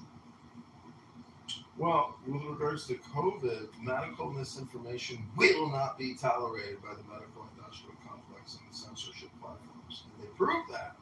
They eliminated 30 of my accounts. They deleted tens of thousands of people who spoke out against max injections. But they're not done with it yet. The other day, we changed the title to what was worse, vaccinations or the disease. And that was the only room within the last week we got shut of it. So, just putting those words in the title of 2025 is a problem. Yeah, on YouTube, they have a medical misinformation policy. You can't talk about. There are verboten topics that you can't talk about because you don't agree with the health outcomes of what Pfizer, Moderna, J&J, and 10 other big pharma distributors and doctors tell you is good for your health. I asked Grok today, what are the 10 health benefits of getting the COVID-19 vaccines? It's really interesting. And then I asked, give me the contrarian position to all the bullet points you just gave me. And sure enough, Grok will give me the alternative positions. But the first response is always the consensus, never the contrarian position. So I asked Grok, for all future questions, also give me the contrarian alternative position to whatever your answer is. And please save that setting. So hopefully my AI chatbot, Grok, will always remember my preferred settings.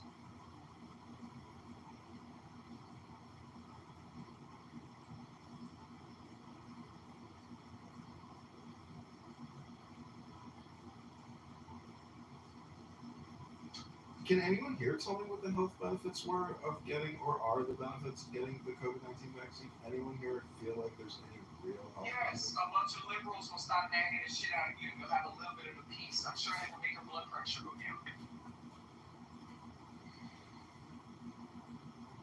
I mean, how do you weigh the health benefits of a COVID-19 vaccine versus having like a chopped chicken salad and going to the gym that day?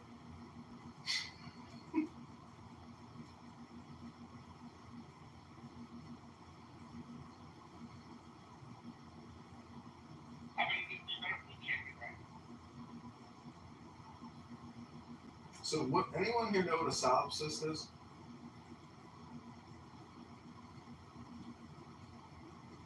Solipsism? Anyone know what solipsism or solipsists?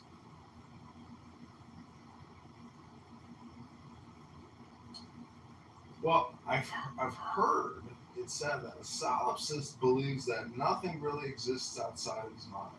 And so Alan once, he was joking, he said it'd be kind of funny to go to a conference for solipsists and just meet people who think everything is like a construct and their brain is like the central constructor of their reality, and their reality is like the ultimate reality.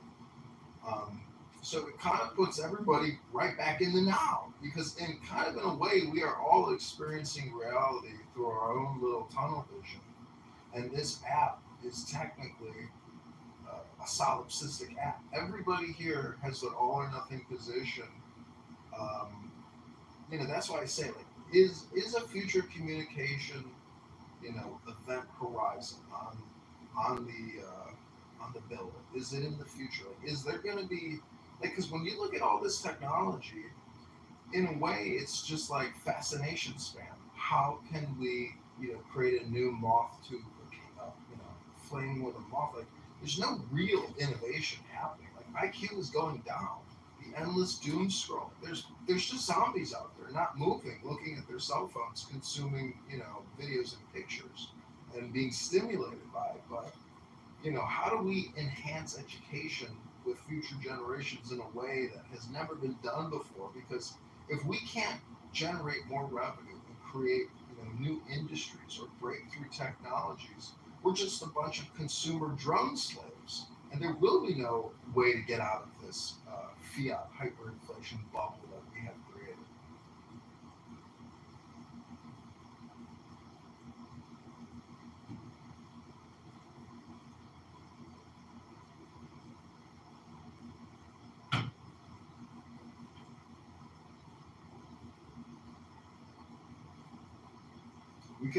We could ask Caleb down there, what does the Toyota say about economic development?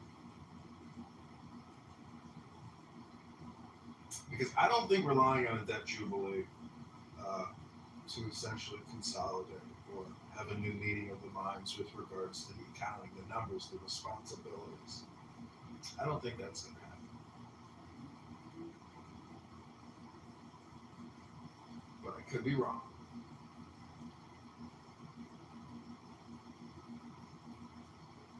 Hekima, what do you think about debt? Do you think it's a good thing when bankers, lawyers, and judges forgive debt?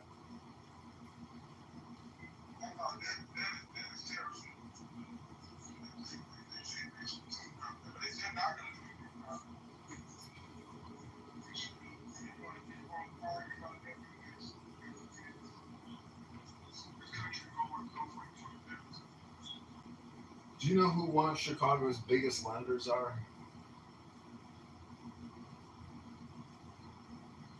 Who manages Chicago's $50 billion in debt?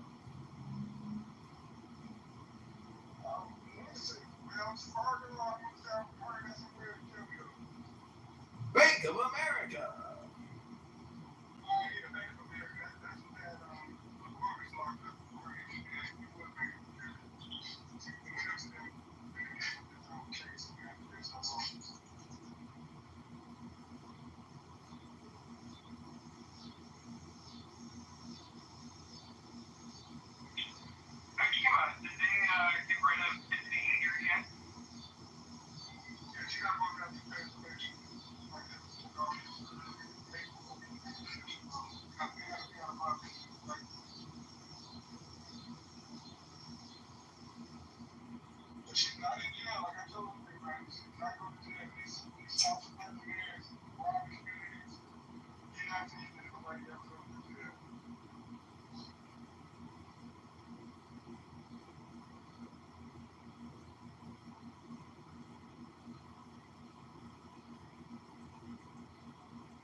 What would be a bigger gift, to your constituents?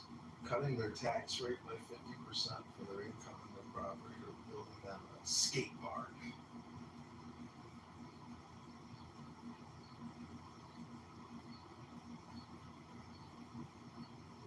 Skate park is a lot more than a skate park. You have nothing to do. Like, I get what you're saying about spending money and all that, but like kids need something to do, not especially play like dogs. True. I said the skate park alone is going to stop it, but it's stepping in the right direction. Well, if the city of Chicago owes $50 billion and they were to cut property taxes by 100%, or say 80%, and then the city went into a financial crisis because it couldn't service its liabilities, its expenditures, it would force the city into a bankruptcy. And guess who's gonna have to foot the bill? Bank of America and all their shareholders. It would be very bad for Bank of America shareholders. But you know what it would relieve a lot of pressure on? Homeowners who can't afford ever rising property taxes. So I'm just wondering, as a collective or a group of individuals who all share the same burden, why do we put the burden on ourselves, the homeowners, and not force the government into some type of debt reconciliation or meeting of the minds or bankruptcy? Because the citizens are cowards. They believe that the government really had, although they say that the citizens have the power, but we have given it away out of fear to the government. It was scared to say anything to them. It was scared of change. It's stuck in this two-party system. Either the homeowners or the citizens, we told them, say something about it and actually do something about it. They're going to keep on doing the same shit. Well, we are locked in a racket in basically property tax appeal lawyers, the commissioners, and the property tax authority board in every major city and town. It's the same game. I mean, people go to college, go to law school, get out to work in property assessment and property tax reevaluation appeals. When you don't pay your taxes, they will take your home for you. But if you hire a lawyer to appeal your tax assessment bill, they can get it lowered and they're going to take a percentage of that. So the fix is in, the network is there, it's a business, and it's not going to be dissolved or liquidated because some political upstart says, hey, let's stop doing this. There's just too many cookies in that hand jar, and you see my point? Like, you can't change it. It's already there. So, Clown House in a way is like a thought exploration or analysis of the situation, but nothing will change. All you can do, in my opinion, in conversations is try to accurately describe the situation. And, that's why I said to my mom, I was like, Mom, we should have a show called Let's Complain About Everything and be as cheap as possible.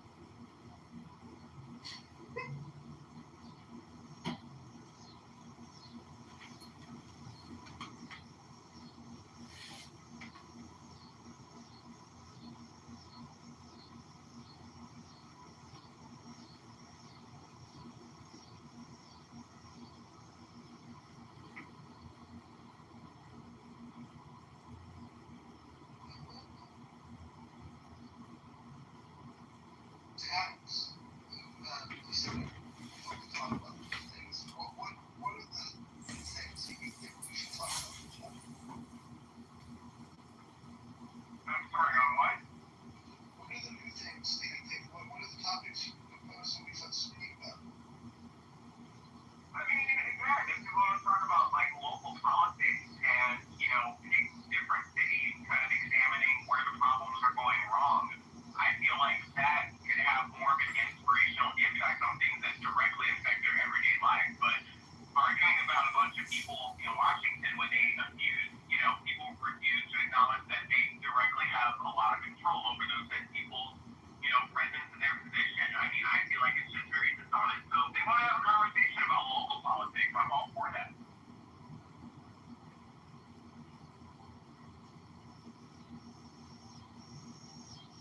How many people on this stage or in the audience or just on Clubhouse in general do you think are involved with politics, neighborhoods, occasional school board meetings, city council meetings? Any, we take a figure. I like what percentage of this app do you think does that? 3. Yeah, I think single digits. I would say you're still a president. I would say it's closer to 23. Where do you think, just curiosity, subject of next year, let us helping us that is not done to death. Where does adult vasectomy fall in Planned Parenthood with Republican versus Democrat? So, for one, do you believe that Planned Parenthood is designed by and large to address the issue of sexual health beyond just abortion? I mean, do you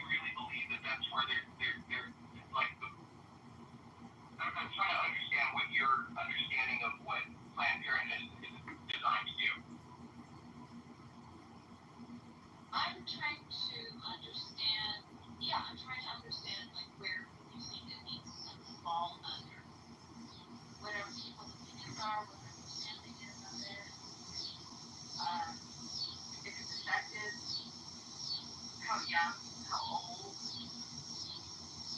Why are vasectomies a topic of interest for you? And is this the type of question that an AI chatbot would be better suited to give us a more accurate response? Well, the majority of the people in here are men, and the vasectomies affect the male body, and it would be interesting to talk about because it's not something that's frequently talked about amongst political circles or amongst hot topic things, and so I think it would be really interesting to hear people's opinions. At some point when we discuss a vasectomy, does it ever get to a cream pie? And I ask that with a grain of salt because technically, if you get a vasectomy as a man and you want a cream pie, I'm not trying to be crude here. I'm just saying, is that like men get a vasectomy? John. So going back to Kristen's point as far as Planned Parenthood and them offering vasectomies, my question to you is, on the scale of the services that Planned Parenthood provides, how often do you think that they're providing vasectomies? I don't know. Let me ask Brock. Providing a significant amount of vasectomies, I'm telling you, their business model would be highly flawed in the nature of why they're designed to be there. And I'm being very honest with you, Kristen. Like, I believe that Planned Parenthood is designed to kill babies. There is a reason why Planned Parenthood is not strategically placed in areas that could benefit from having additional access to mechanisms of sexual health, such as senior communities. I mean, have you looked at the STD rates amongst the senior population? Yet you don't see any Planned Parenthoods, put in places like, Leisure World. Do you? I mean, a lot of those seniors that don't have access to cars that otherwise could benefit from that sexual health, they got the truth. Again, but the access to be able to get tested, the access to be able to address certain. Okay, Marcus, do you want to speak or are you going to allow me to speak? No. So the thing is, they don't need These fish may look like they're dead and dried up, but they are actually alive. Just take a look at these guys. They are actually alive. Just take a look at these guys. With their dried up scales, they look dead as a doornail. How is that even possible? They're known as plecos, or armored zombie fish, and for good reason. Well, it all comes down to a crazy organ they have called a labyrinth that lets them breathe there and extract oxygen, even from the worst water. That's not all. They can go 30 hours without a single drop of H2O. And get this, scientists have found them surviving under layers of hardened mud for months without water, just waiting for the rain to come save them. With skills like that, it's no wonder they've taken over ecosystems around the world, released by careless aquarium owners. They have nothing to fear from predators. So, if you ever see a pleco that looks deader than dead, don't be fooled. These fish may look like they're dead and dried up, but they are actually alive. Just take a look at these guys. With their dried up scales, they look dead as a doornail. How is that even possible? They're known as plecos, or armored zombie fish, and for good reason. Well, it all comes down to a crazy or most people is the cost of your company. So, $50. So, since 2008 and 2022, the infection rates for chlamydia are low. Population of 65 year olds in America. So, Marcus, let me ask you a question.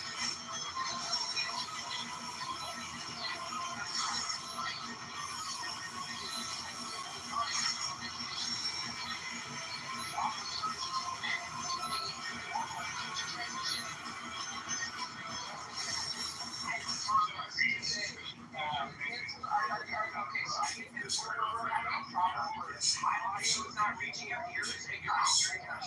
So again, I'm going to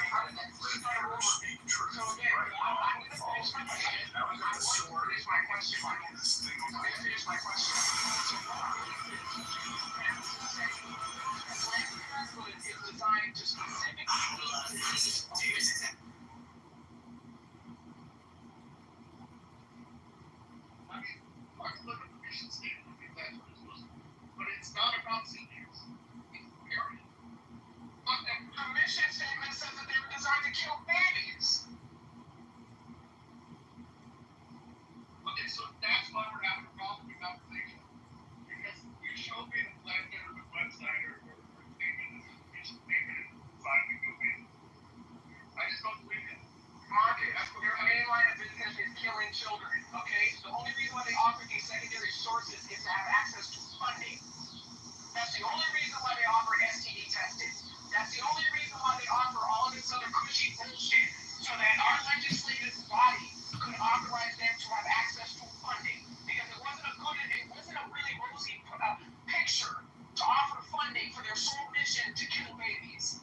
why they offer on a very disingenuous basis other services, is so that they can build taxpayers into their goal of killing more children and us paying for it. That's not what the website says. Yeah, but anyway, the more you get work done, Which shadows of those working well? The more is working well.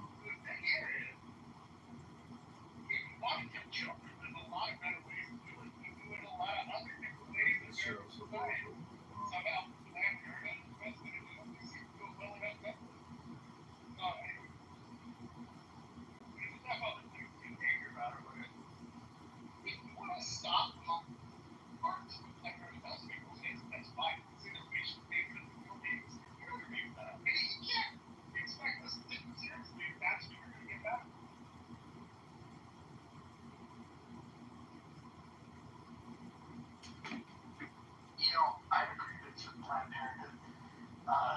There's a Planned Parenthood that I used to go into with my ex-girlfriend, and she would get condoms for free and just give them to her. And then they're right on the counter. And then I attempted to grab them, and they wanted to sell them to me. So I think that is something that should be prohibited by law. Selling condoms to men, but giving them to women. If you really want to prevent disease spread and pregnancies, why wouldn't you give them to everybody or sell them to everybody? Why do they keep them? Yeah, I agree with that. That seems unfair.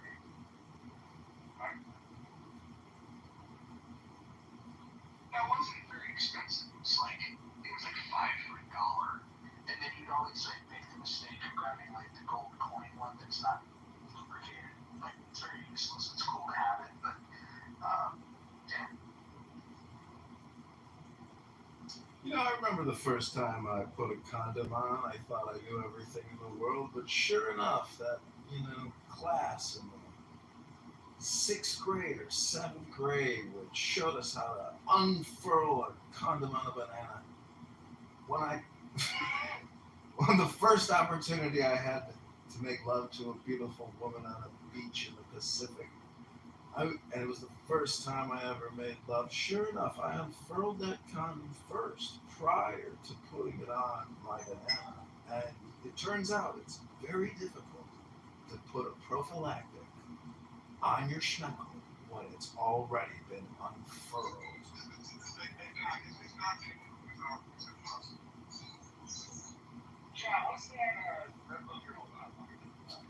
It's known as the Book of the Law. Okay, so that part I got. I was wondering what it is. The next part. It's a book. It's the Book of the Law. Okay, Yeah, the author is Aleister Crowley.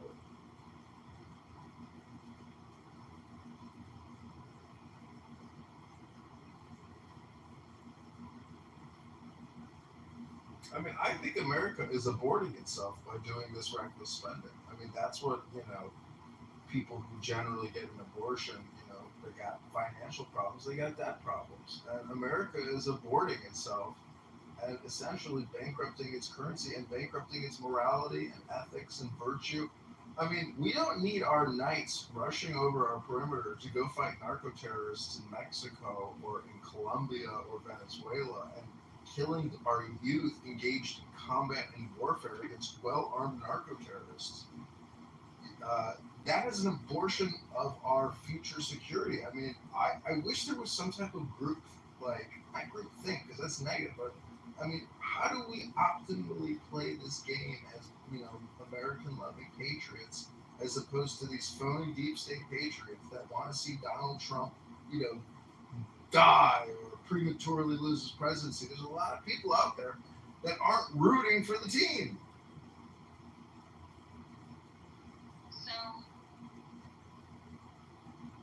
I wonder if that thought could be segued into instead of talking about people, talk about how anybody can buy, not correct me if I'm wrong, but anybody in the world, if you have enough money, you can actually buy land in the United States. And you don't have to be a citizen.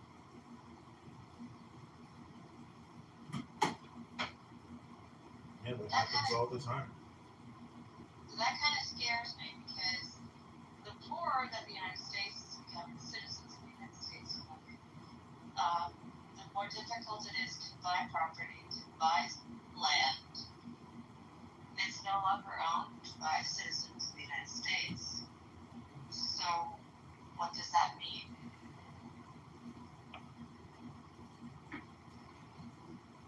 Well, it's the same old story. I mean, it's Germany, the Weimar Republic. All the money that was printed up for war reparations at the Versailles Treaty came flooding back into Germany. And sure enough, the price of bread went up to the price of a barrel of Russian marks or fucking German paper. So I mean, isn't that the fear that all of our borrowing and all the U.S. dollars overseas will come flooding back in and buy everything we have? That's what was estimated in the 80s with the Japanese and their booming economy. They were buying up assets left and right in this country. They bought Sony. Well, they're doing, I mean, it's hard. I don't think you can, well, they're still a very wealthy nation and a great people. We have huge cultural education issues in this country, which I don't think the Japanese in their, society have to deal with. But anyways, I mean, I don't think it's a straight up. Japanese politics, if you look at the San Diego right now, the political parties that win it is the exact same. I mean, literally, their slogan is Japan first, and they use the word first occasionally. Like, it's basically the same thing America went through a few years ago. But if you look at the Japanese economy is, I think, especially compared to the 80s, it's night and day. The millionaires who own the Gold Coast in Hawaii get the summer. Which, okay, maybe that's not the best example, but the daily, the salary for many jobs in Japan has even gone up in 20.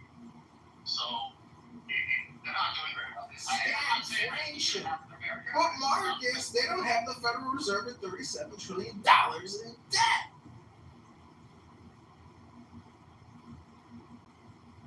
I mean, it's all relative, isn't it?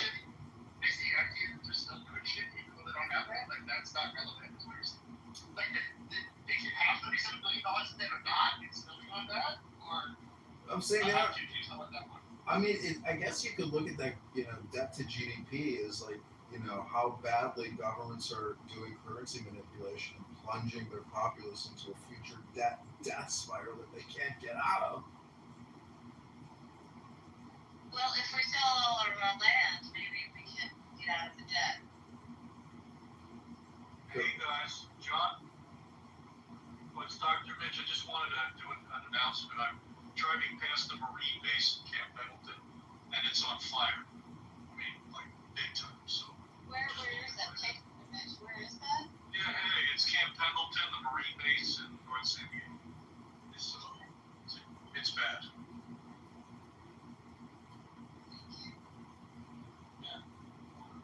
Yeah, this is not a brush fire. You know what else sucks? When a soldier decides to shoot at everybody, and then unarmed soldiers have to tackle a shooter who's got a beard, and then the soldiers tackling the shooter have beards as well. I didn't know soldiers were allowed to have beards. I didn't know Hotman did too.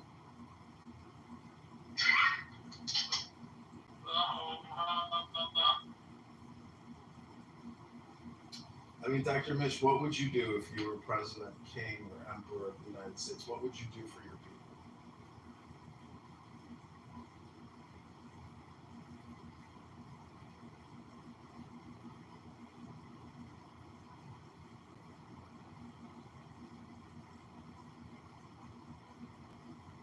Now, the effects of people. So, a lot of game plan, where does it lead us? Because right now, most of the paths lead to, elimination of the human race. So, like, it's an extermination level of this. You want to preserve the earth. You want to preserve human. Right? You want to preserve prosperity. What no? Dr. Mitch, can you repeat that again? You're in the Matrix.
Has anyone ever met an abortion doctor? You know, at a public event, some kind of local meeting, and you were like, "Oh, what do you do for a living?"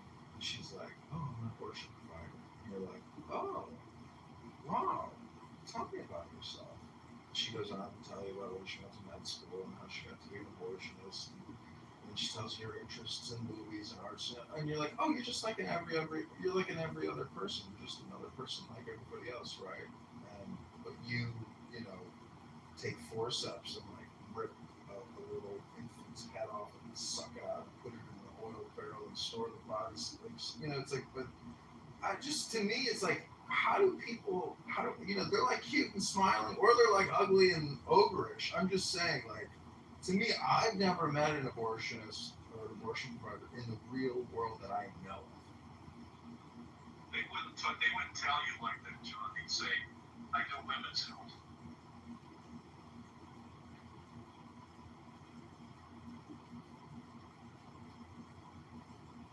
Nobody's going to come out and say, I'm an abortionist. How do you get over, like, I'm kind of OCD, I use baby wipes, I like to shower daily, I brush, I floss, I use, a water pick. I'm just wondering, how does a woman or a male doctor who does that in a uterus and rips it apart and stores it by, like, looks at it all and looks at the baby parts, because I've seen the videos and it looks like a cartoon, it's so shocking and horrific. Like, how do you go through your life and not have nightmares? Like, the pictures I've seen are so gross that it's like, to me, it's a visual and an environment that I wouldn't want to be involved in. I know there's money involved, but to me, how is that not just like? There's a great book called The Psychopath Test, written by a guy named Bronson, where he talks about how some people literally are born without the ability to feel empathy.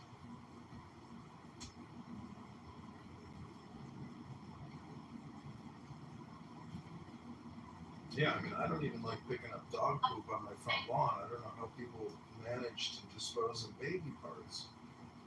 So it looks like vasectomies are not offered at Planned clinics. Well, not too many vasectomies are taking place every day. I hate to break the bad news to you if that's kind of what you want, is for more men to get vasectomies. But not a lot of men, as far as I know, every week, annually. We can find out the total number, but, to me, I just don't think it's an unnecessary intervention. And thus, I don't even think it's that interesting of a topic, to tell you the truth. So getting a vasectomy can cost anywhere between $0 to $1,000 for follow-up visits. So health insurance could actually cover all of the cost. Well, the great thing about a man is we don't have these things called birth control pills, which don't destroy our bodies and give us, clot shots. It's like a clot shot, basically. It's a stroke. A lot of people stroke out on birth control. I wonder if we should prevent birth control and legislate, and de-escalate birth control consumption in this country because of the negative health ramifications of taking all those estrogen pills and birth control pills and epinephrine. And vasectomies are about 6 times cheaper than female sterilization.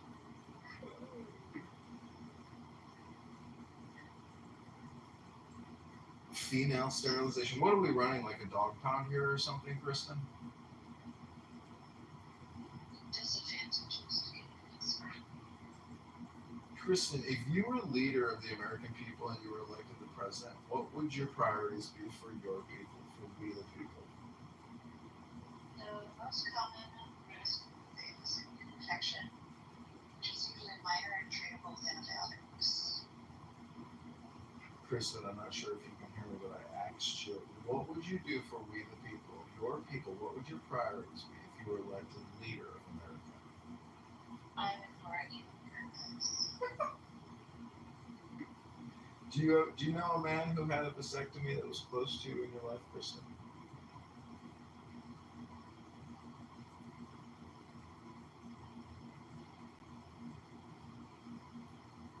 What disqualifies you from a vasectomy?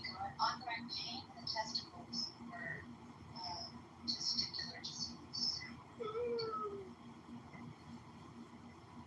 Do you think it's wrong for a man to cream pie a woman tell her he loves her, even though he's had a vasectomy and says, I want to have kids with you, it'll be the love of my life, will you marry me? But secretly he's been vasectomized.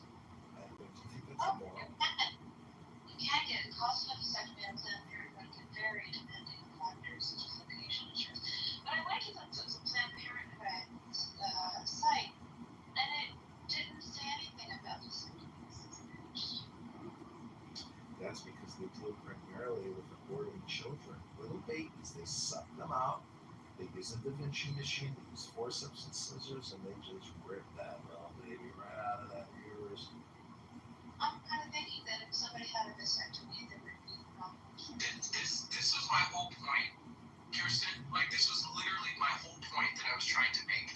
Okay, if Planned Parenthood, it was in the line of business in offering and providing vasectomies, they wouldn't have a reason to do abortions. Okay, the same type of people that subscribe to Planned Parenthood are the same type of people that, quite frankly, looking at the history, don't want to have children. So, I mean, to me, listen, I'm standing 10 toes down. It was always designed to kill children and to further investigating how they can end pregnancies in the womb. The only reason why they offer these additional services, such as STD testing and all this other bullshit, is because they wanted the federal funding. This is the weirdest conversation ever. I'm gonna ask Grok how much Medicare and Medicaid spends annually on birth control and abortions. Let me go ahead and ask. Any guesses? Over 10 billion? Under 10 billion? Anybody?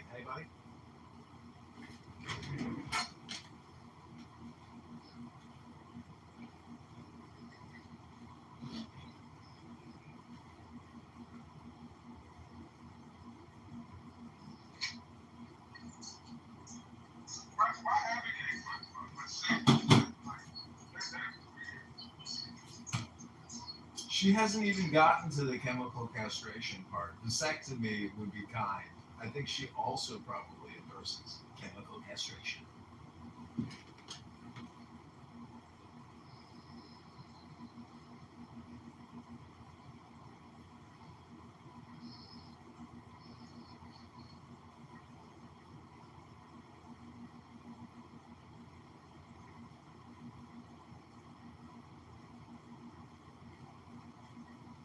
Let me tell you how sick. Roger, let me ask you a question.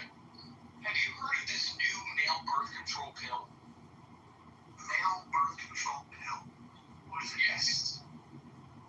Well, I mean, it's funny that John just mentioned chemical castration.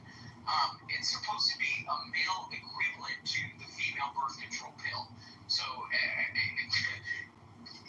mean, the only way that I think that it could probably accomplish that is if you lower sperm count so far low that you're going to, you're going to ensure that nobody can get pregnant. I mean, I'm trying to understand how that's going to be accomplished through pill form without chemically castrating a man.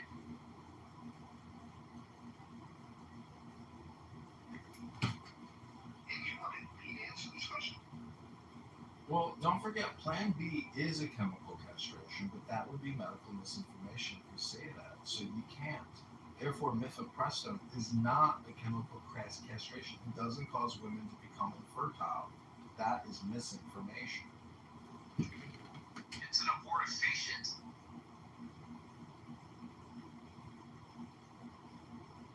But Mojo, my whole point is that they're now trying to push this male birth control pill that men are supposed to be able to take to prevent, pregnancies in women. So I'm trying to understand how they're medically able to accomplish that without chemically castrating somebody or significantly lowering their sperm count. I don't know if this is very well. No. My understanding is that men are having less and less sex. Like, I'm not even concerned about this. Men are having.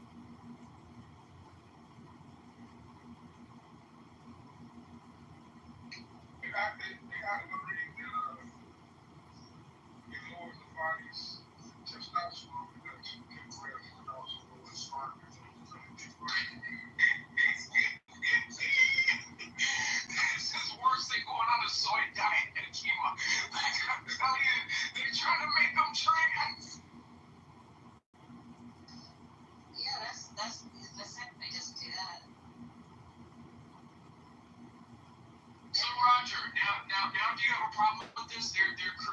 of male birth control that's going to lower male testosterone and reduce the sperm count.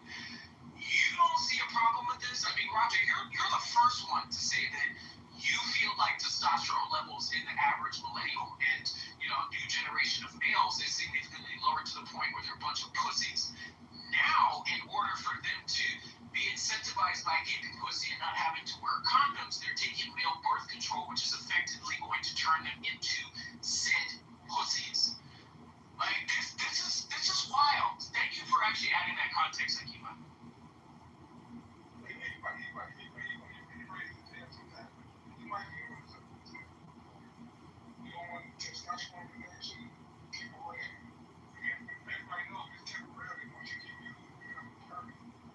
You see what I'm saying?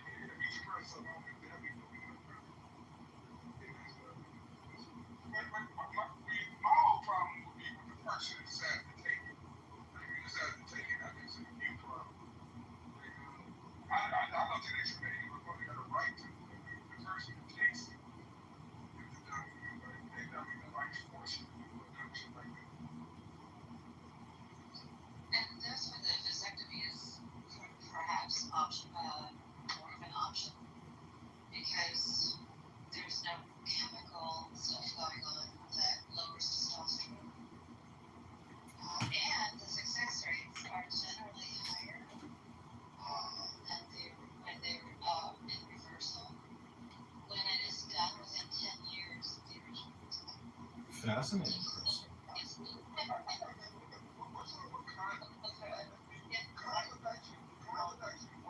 Condoms are great. I love good condoms. Yeah, you can get a vasectomy reversal within, after 10 years. Wow. Okay, Kristen, listen to this Grok question. Hey, Grok, how much does Medicare and Medicaid spend annually on vasectomy, abortions, and birth control? This is Grok's response. Medicare does not cover vasectomies or elective abortions, only hide exceptions, negligible spending.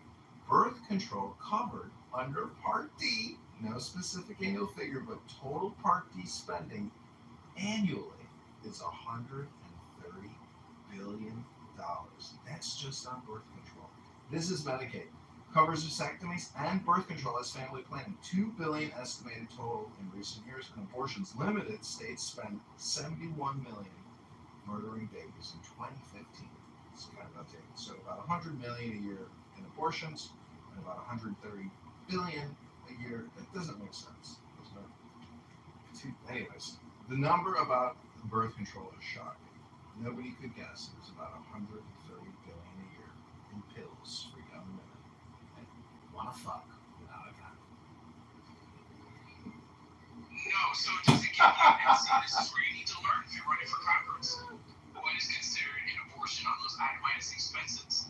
Okay, what is also considered birth control? Because in these people's sick, deranged mind, they could be patting the books and considering early-term abortions as birth control and late-term abortions as abortions.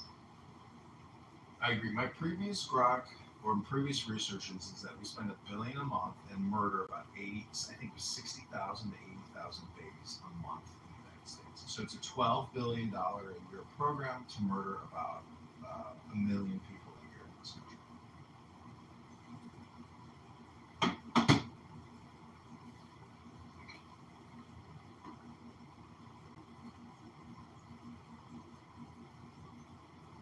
You file your IRS income tax statement annually, and a small little percentage of that, which totals about $1 billion a month, goes towards murdering 60,000 little innocent babies in beautiful little American vaginas.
Okay, because it's going to create bigger social problems. And biological problems are biochemical problems for a lot of young men. A lot of young men are going to be sold a bag of goods, and a lot of young ladies in taking that early freaking birth control that gave a lot of women cancer and freaking gave them weight problems and shit like that, and they're going to lower the testosterone of young men. That is why they're doing this.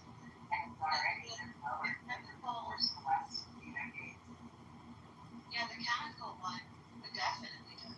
Absolutely. The regular snip doesn't do that.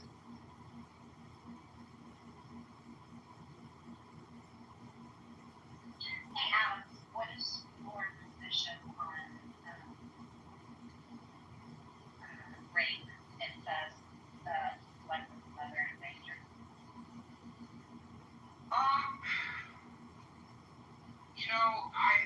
So here's the thing. Personally, I don't feel like a tragedy should be met with another tragedy. That's just my personal opinion. I don't know. Like, I know how it sounds to a lot of people. I totally get it. But for me personally, I just don't think that an innocent child should die as a result of being the incident of a horrible, horrible, horrible tragedy. Whether it's incest or, whether it's the unfortunate, assault. But again, that's not necessarily my choice to make. But if I agree with the exceptions, I don't. I just don't. Yeah, what about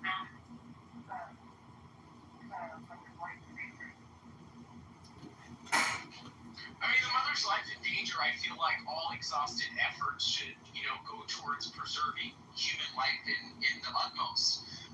If it's something to where somebody is factually in danger, then yes, I think that they should, try to make an attempt to save the baby as much as they can and, look at other options with, technology later on down the road to maybe support the baby's continued life outside the mother's womb.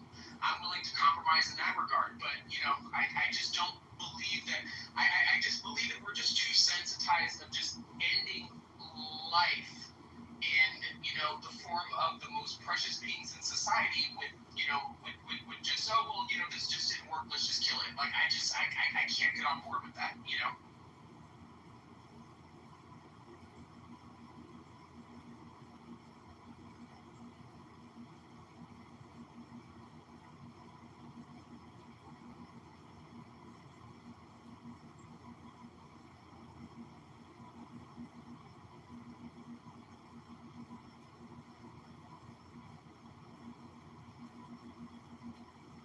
So one of the things that I can say, serendipity, have you ever heard of a pulse form? No. So it's basically a form where, like, if your grandparents or if your parents are, elderly and they go into the hospital, it's a do not resuscitate order. DNR. Okay, yeah. DNR. Right. So I feel like that should be more of a colloquial conversation that many women should have with their physicians when they find out that they are pregnant. As far as, if the unfortunate, like that woman in Georgia who, I believe she had a stroke and then the family kept her alive for, I just feel like that should be a form that should be just as binding as a do not resuscitate order. So as we, navigate this nuanced field as a society in 2025, I just don't see anything wrong with that being something that would be supported in court. You know what I mean?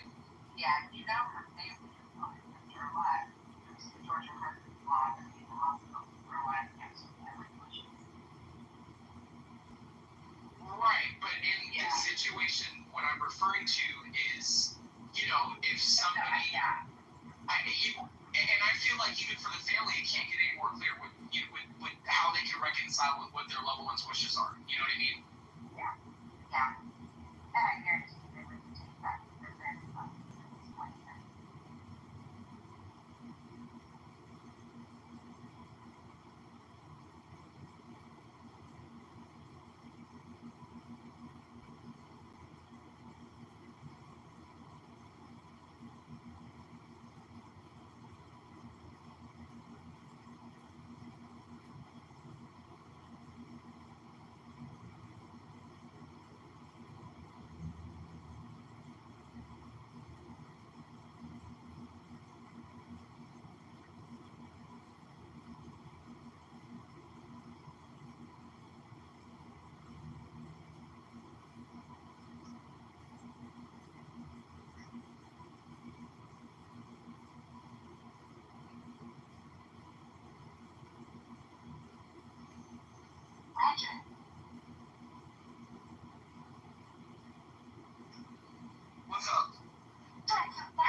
Okay, this is the latest Grok query. Hey Grok, how many Americans have been aborted since 1960, and how much has the U.S. government spent on abortions?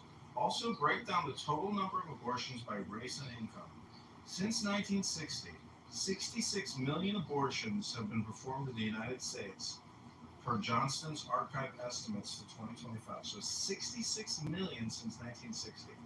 Direct government spending limited by high federal is $1 billion total since 1977 for exceptions.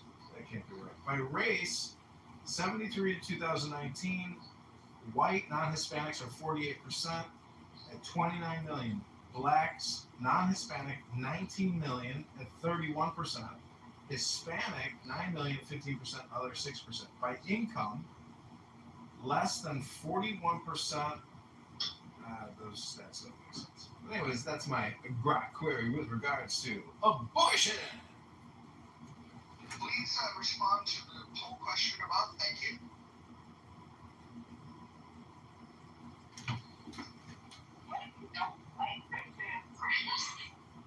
No, but what if it's all the answers?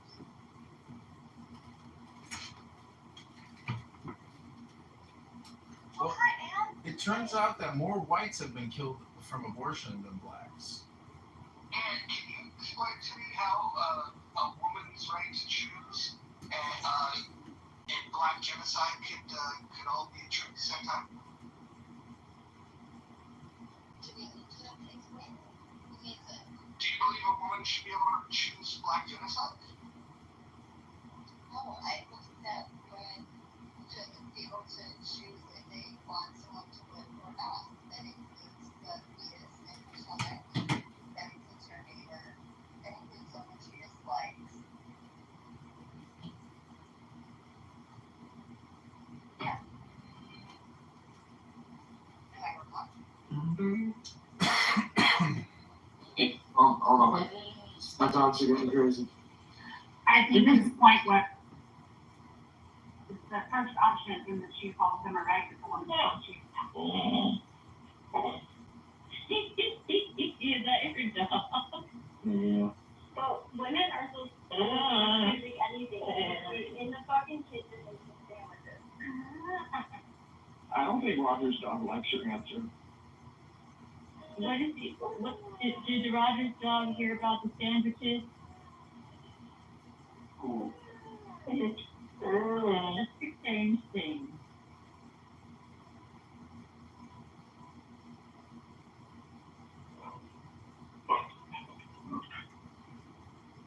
See, that's what he said. He needs sandwiches. After Anne spoke, my white dog started crying and the black dog started barking.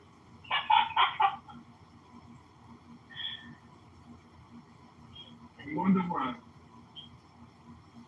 And Keelan, that was your white supremacy act. What's your problem today?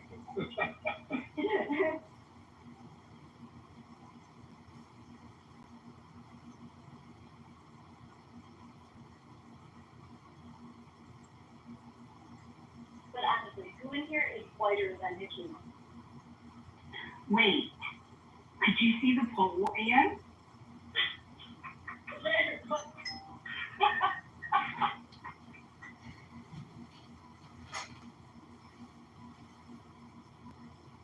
It looks like a middle finger. Fuck you, baby murder.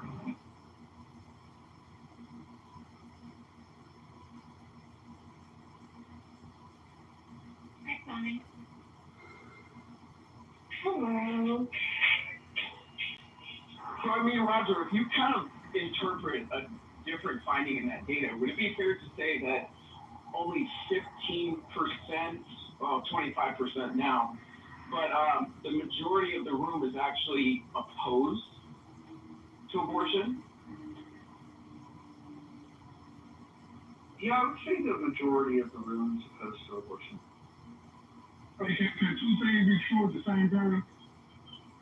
Like, it's baby murder, which I agree is baby murder, but yet I voted it's still a woman's right to choose.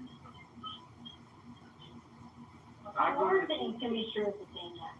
Well, I voted black genocide because I care. But like Don said, more white babies been killed than black babies. So. Well, over the percentage, yeah. What's the percentage? But for when you look at square miles and the population, it's much higher for black people. And then when you look at like HIV, because I did a grant on it, it's high. The rate. Yeah, the rate will definitely is higher than the entire rate. Connie, I got a question for you. Do you support reparations for aborted black babies? If they're aborted, you can't enjoy anything. Who give the money to mom? That is, you know what, like, you go ahead and say, but that's really sad. That because I had the choice when I was getting ready to go to the Marine Corps. So, well, Connie, I think it's a good question that I'm asking because you people don't seem to agree on who should get reparations. So I'm just asking if. Well, I've always been a lone wolf. I go out and make my own lone wolf. Yeah, I make my own landmark laws. You know, I got a letter from Senator Ted Kennedy when he was out in Congress or Senate, wherever he was at. Okay, yes, and he was telling me that they were going to have, they were going to revamp the healthcare system. So I'm not really worried about all these other people. So I don't go wait to see what their friends are going to say. When I want something, I go out there and make it happen. So, and people follow. You know, people follow. And then, you know, so a lot of people want to be Indian chiefs, but that's a sad thing to say. When you say Indian, are you picturing dots or others? When I say Indian, I probably would picture feathers. I would probably picture feathers. Because I don't have a good strong arm, especially after these last few accidents. I don't have good strong arms. I don't even think about cards anymore.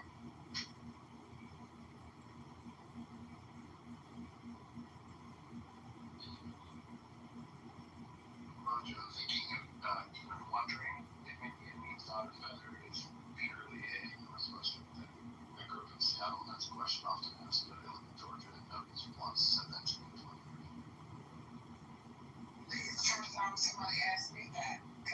Northwest, everybody has taller feathers. They have minimal Eastern Indians and arguably more Native Americans.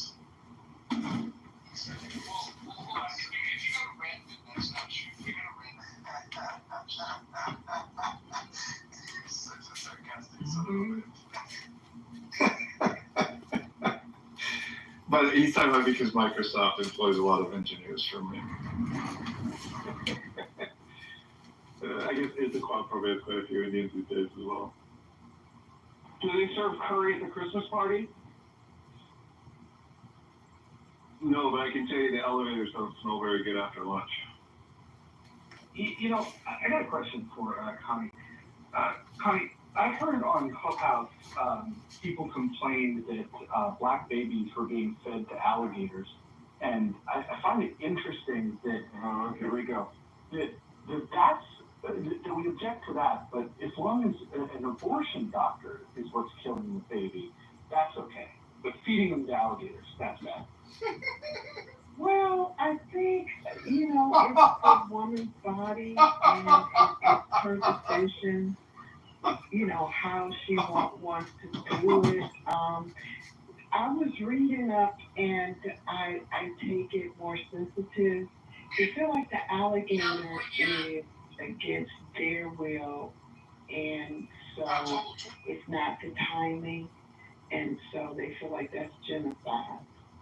They feel like that's the only reason why some of them were exported over here. So what do you think still more black babies in the Americas? Do you think it's abortion doctors or alligators? They okay. So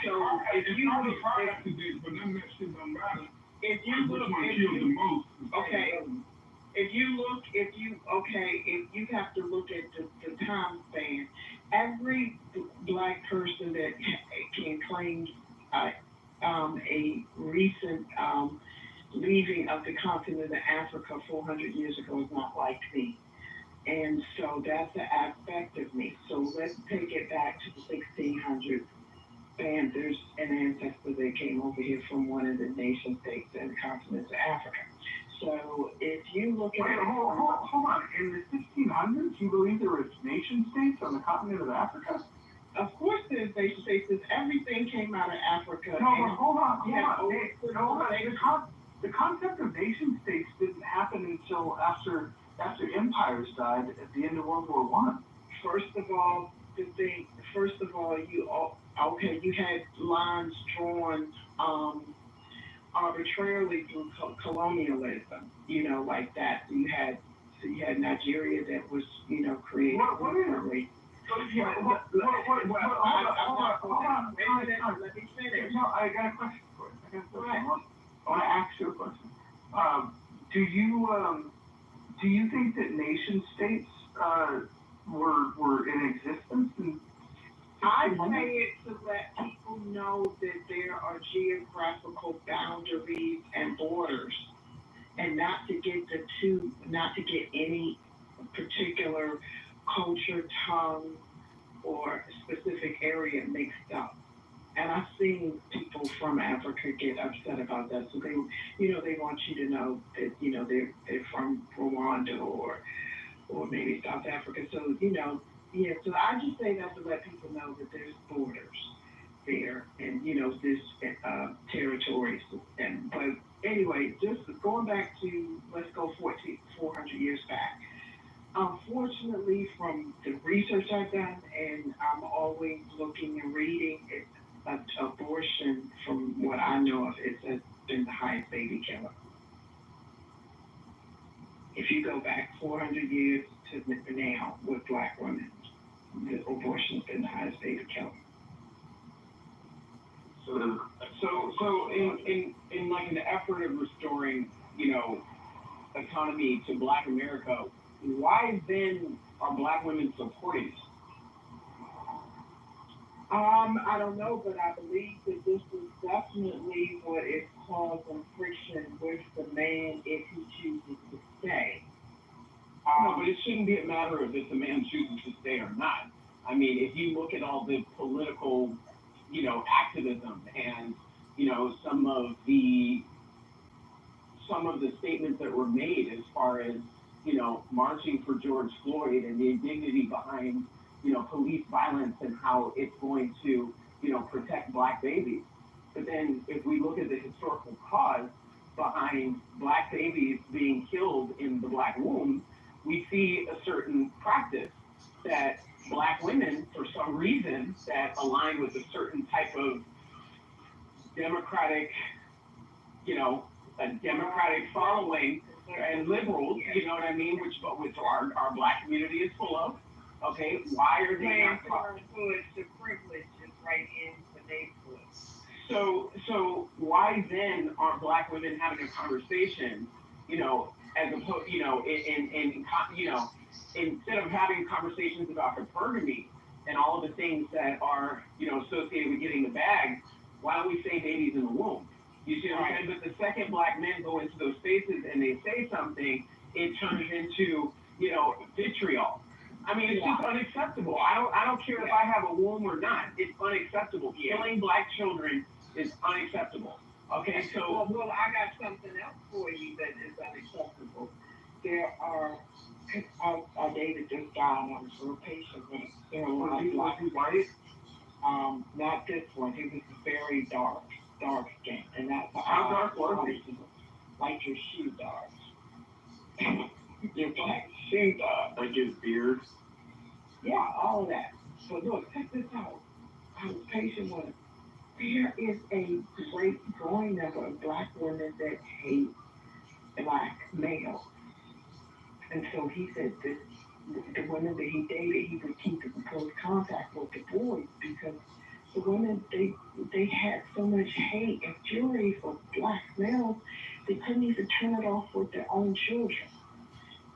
Like that. And I also heard one lady at work, she retired. She said her mother chopped up a grandson and took it down the toilet stool. And then Wait, she chopped up a baby and put it down the toilet? Yes, that's the norm for the family, because he was a black male baby. And she said the toddler cousins was like, where's, let's say his name was Boo Boo. Where's Boo Boo? We ain't seen Boo Boo. Yeah, there's a growing amount. I had to even stop my own child from going over to my sister's house when she was alive. She definitely had a chip on her shoulder for black male. So it's like if they don't know you or like you or you don't grab those heartstrings, those who don't like black males can be evil. Yeah.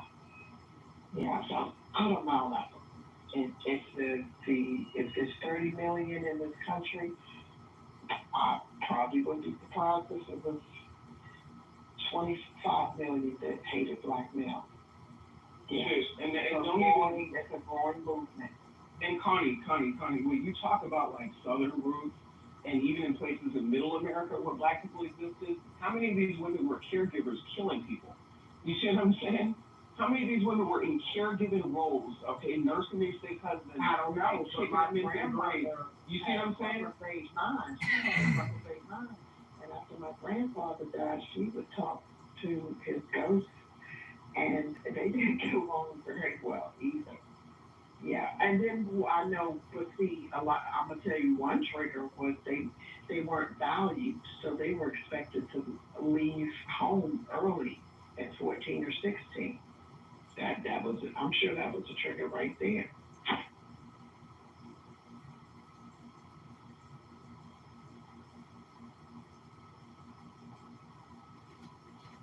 Well, when you have a poll up,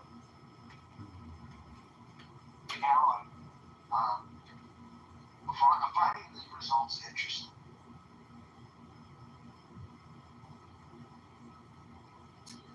People talk about the abortion debate a lot, and it's always about a woman's right to choose her women's health. But I don't think a good analysis or a perspective, shedding light on the perspective of the doctor's operations, the facilities, the nurses, the funding, the insurance payments, the profiteering, the conferences, the industry itself. And the welfare that they receive preferential treatment from the government. Welfare, they get just a lot of bankroll, just like, Amtrak or American Airlines.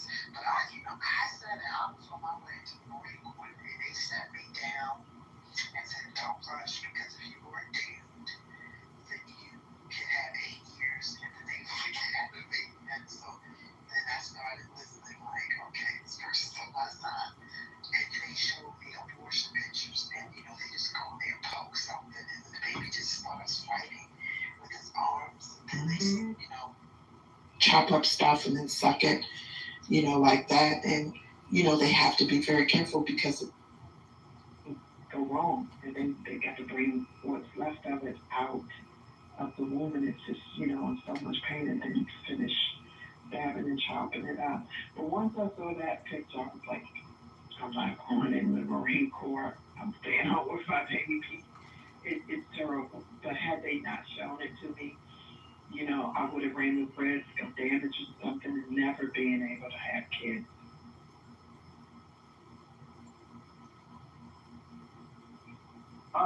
Can I ask why Bonk, Christy, and Ann have not answered the survey question? That these surveys actually go back onto your profile and you can't delete them. Well, you can't delete them yet, but they'll get around to deleting them. There's plenty of things that I've had on my profile that have been deleted over time. I want to delete all these back-end messages. Yes, me too. Ooh. What you got up in your backside? Nothing, but I delete them. What is up in your binary stuff, and it ain't regulated, and I don't know you. You have to come with a referral from a referral. No. But that's a lot I want to delete, and you can't delete. And they don't keep a good record count of replays. They don't keep a good record count of replays either. You say stuff, and I go and put it on thread, and it embarrasses the hell out of me because it's not even there anymore. Did you guys notice the new update right now? It's like an actual hallway where you can, when you're scrolling up in rooms, you can listen in without actually going in. I couldn't do it yesterday, though. I couldn't do it yesterday. I tried to do it this morning. No, it's just, I noticed it happen in the evening, like a couple hours ago. You have to be out of a room though, right? Yeah, you have to be out of a room, and then, yeah, and then you can just, like, it's crazy. So I'm wondering if you're, I guess if you're booted from the room, you won't be able to see it. But if it's a room where you know you're going to get booted, you can just stay in the hallway and listen. So you could be the bad kid in timeout, but you still hear it. That's how you get it. And it's kind of like still being anonymous. It's weird. Yeah. But I wonder on the abortion topic if... Oh, well, but but yeah, it sucked into the room, I think, after a minute. Like, you listen to it for a minute, and it gets sucked into the room. Right here. I didn't see that. I didn't know. No, it actually shows you, like, if somebody comes, if somebody listens from the hall, I can see that they lived in the room. Oh, it's only the mod. I just updated much better. Much better. Hey, who came on the group? Not it. He must have moved himself. I'd have done that. Oh, you know what I think happened? I think Hakima left the room, he went anonymous, and then in another room, and then came back. No, I'll tell you my app. Oh, Yeah, I just updated it too. It's much better now. I wonder what's going on this morning. So I wonder if it's abortion. I have a question, and I don't want to be selfish. Do people believe a man's got no say? A lot of women do. That's why they be having problems in their relationship. He be mad about that shit. But I believe he has to say. I think I would act like I don't because I would be looking at the money that I possibly will or won't get. That was my follow-up about the money. Yeah. The women that don't have to. But I remember I told you I had that video they showed me, and then talk about how they take their time in the Naval Academy for like 8 years or more. And so I would not do abortion. I would not do it at all. I would not. But thanks to that video. That's one of my primary hang-ups about the abortion laws, is I feel like they're very misandrous in that the financial viability, the decision to have to not to have, falls solely with the woman, and the man doesn't have any say. Like, I feel like at least if you were going to make abortion legal, then he should have the opportunity to opt out and not be financially responsible if she has the opportunity to opt out.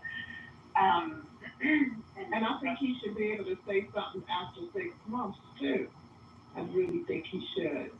I think he should. But I think everything works out. When do you think he should say after 6 months? I think everything Because I'm kind of concerned right now. We're not doing it. She can't opt out after she gets pregnant. No. No, someone be trying to abort in 6 months. And that's the month that I start talking because I think I can carry it to term. But I would just be 30 years coming out of the Marine Corps. But I would have been a doorknob because I was a little knucklehead. I probably still would have ended up pregnant again, like that. But I think a man should have some say-so all the way. I understand it's not his body, but especially... Yeah, he's going to have some type of legal to it. I think there needs to be, no, do they have, and forgive me if I'm out of date here, but do they have paternity tests at the birth? Yeah, but see, they're risky. They're risky. Okay. And they will let you do it if you're like my last child, I had him at 38. So they will let you do it for like Down syndrome. But, I just never liked needles. I've always been a terrible patient. They come back for your follow-up. Hold on. I got a PSA. Did you know that if you have sex standing up, you are slightly less likely to get pregnant. You're so stupid. I'm standing up. Another reason for the wall. Well, I'm just telling you. Is that why you're always on your head, Mocha? It says that fewer sperm will remain pooled near the cervix, which, in theory, lowers the odds.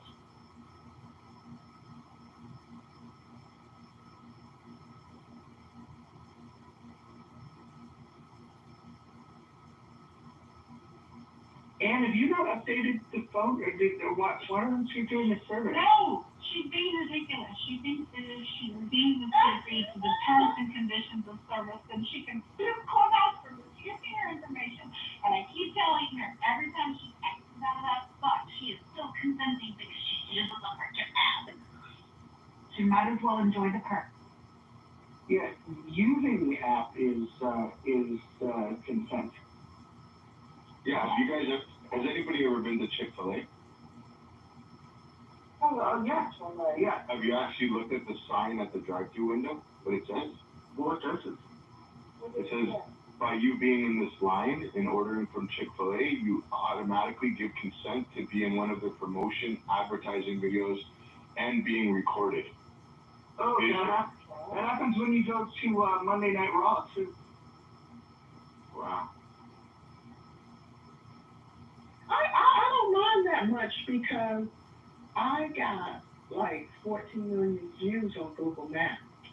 And I got like 500,000 when we went to North Carolina. And that happened in about a week and a half. I was like, that's almost a whole state. I was like, and I was on good behavior because I was like, who was paying me any attention? But I would go for that. I would go for that because I'm always rating places that I go to. Yeah, hold on. I want to talk to Ann real quick. Hold on. Ann, let's have a dialogue. So you believe that you're going to someday sue Clubhouse? Ann Hero?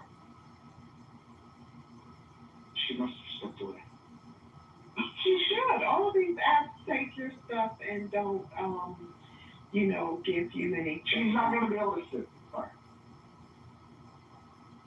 I mean, do you work for Clubhouse, Mojo? You sound like you're like an undercover agent for Clubhouse. Is that what you think? It's just common sense that you're using the app so that you are implicitly agreeing to the terms and conditions of service, whether you want to click the button or not.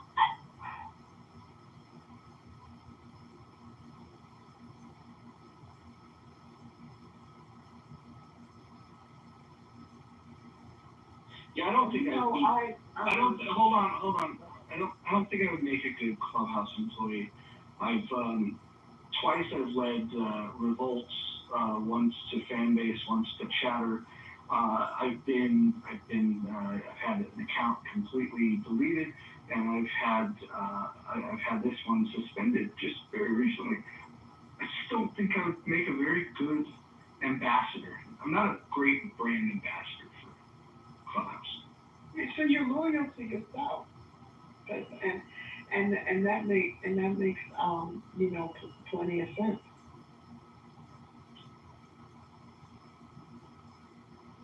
So they said Chatter was created by Nelson and Pena. They don't just say that; they know that. Wow.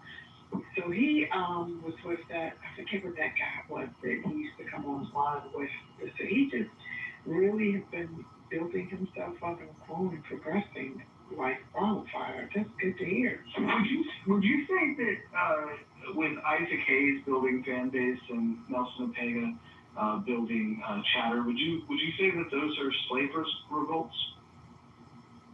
I would say that I stopped following people to like Fanbase and some other places because the people that you follow, they don't open up any rooms and you're trying to figure out the gadgets and stuff like that.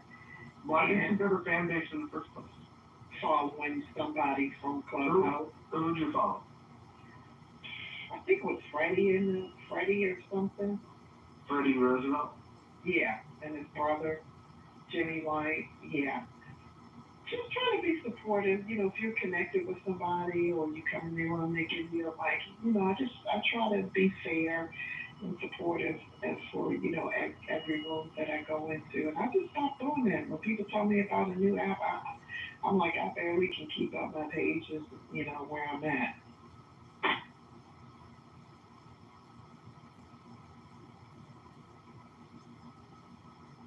Is Ann back? Is Ann with us? And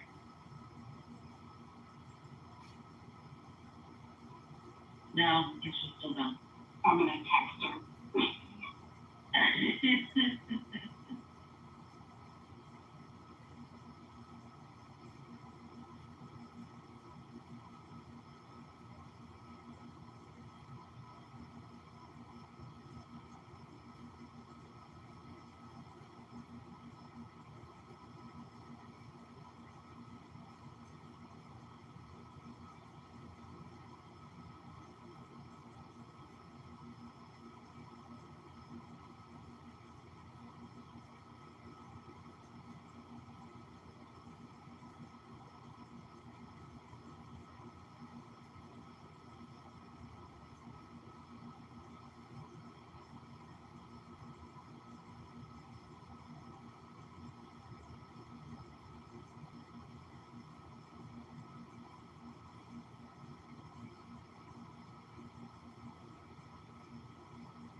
Kristen, you need to come up here because there's another Logan.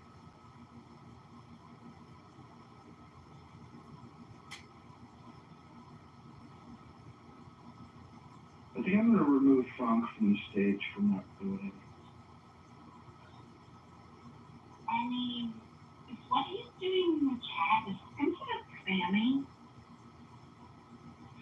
Pretty much. Frank, are you with us?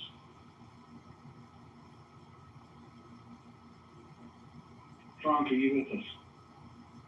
And his story's on repeat. Frank, I want you to speak. Can you unmute yourself?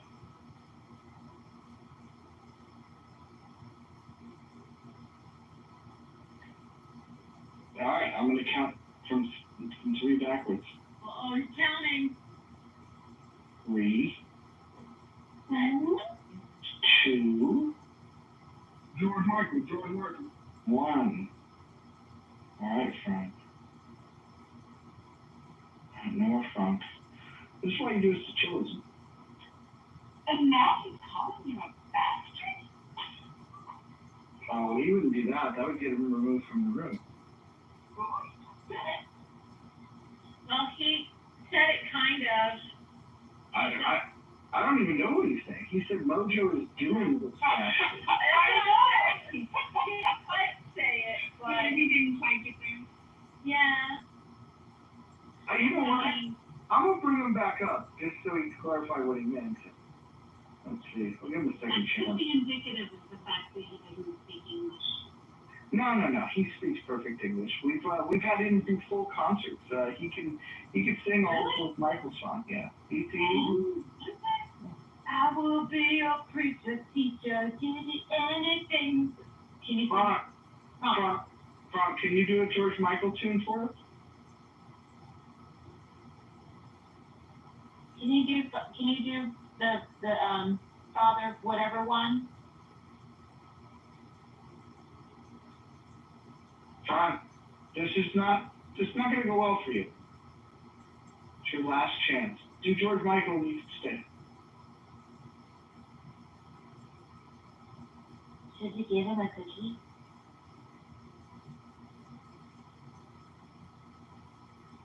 Extra iPod hours? Okay, Frank. You asked for it. Back to the 2 you go. I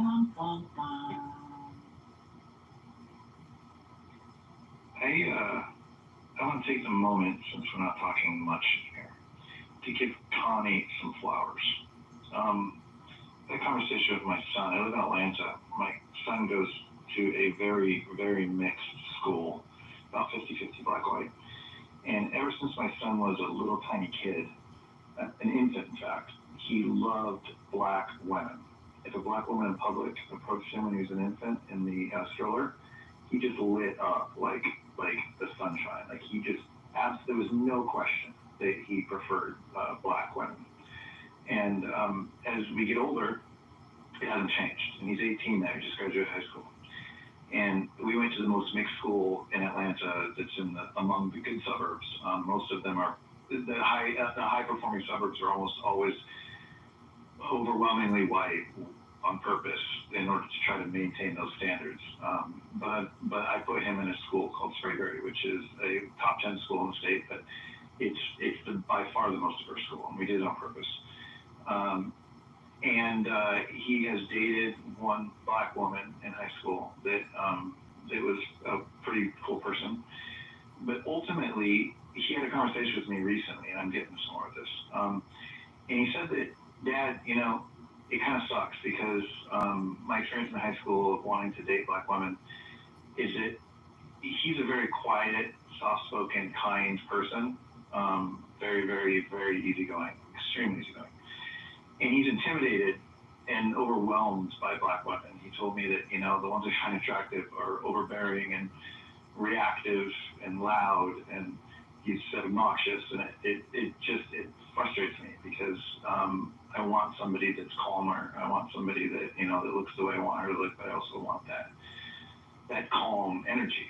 And he had a conversation with me about this, and it was very recent. And I said, you know, you'll find her, just keep looking. And I'm sitting in this room and I'm listening to Connie, and she's like smart and kind and soft spoken and non-reactive and so engaging and so just easy to listen to. That, like, I mean, first of all, if you're 25 years younger, I totally want to get with my son. He's very good at it. But I'm also a former Marine, so you keep talking about the Marine Corps, and I'm not sure you ever made it in there, but I still respect the fact that you obviously appreciate the Marine Corps. But I wanted to say that you are the absolute best example of a black woman that I would want my son to find, personality-wise and intelligence-wise, and just overall demeanor-wise. And I know you give me hope that there's somebody out there for him that will meet his expectations of an energy level, along with beautiful. You're obviously beautiful. And I don't know, it's just refreshing to have you here. I followed you. I want to see where you kind of hang out. I hang out on a lot of mixed spaces in here, and I hang out on a lot of primarily black spaces in here. I don't talk much because I end up getting kicked off the stage just because I'm white when I start talking sometimes, and that sucks because I get to find a more reasonable room. They're very closed-minded. It's tough, yeah, it's tough. Yeah, they pick anybody. I have people, I gave them a little snippet because they want you to prove stuff, you know, like one guy told me Clan Donald was black, and he said, if I get some proof, I'm like, dude, nobody's proving shit to you. One guy said, they're not your people because they're not doing anything for you unless you want to prove it. I'm like, nobody cares what what you think. And then, so I gave them a little snippet and I showed them a little genealogy tree.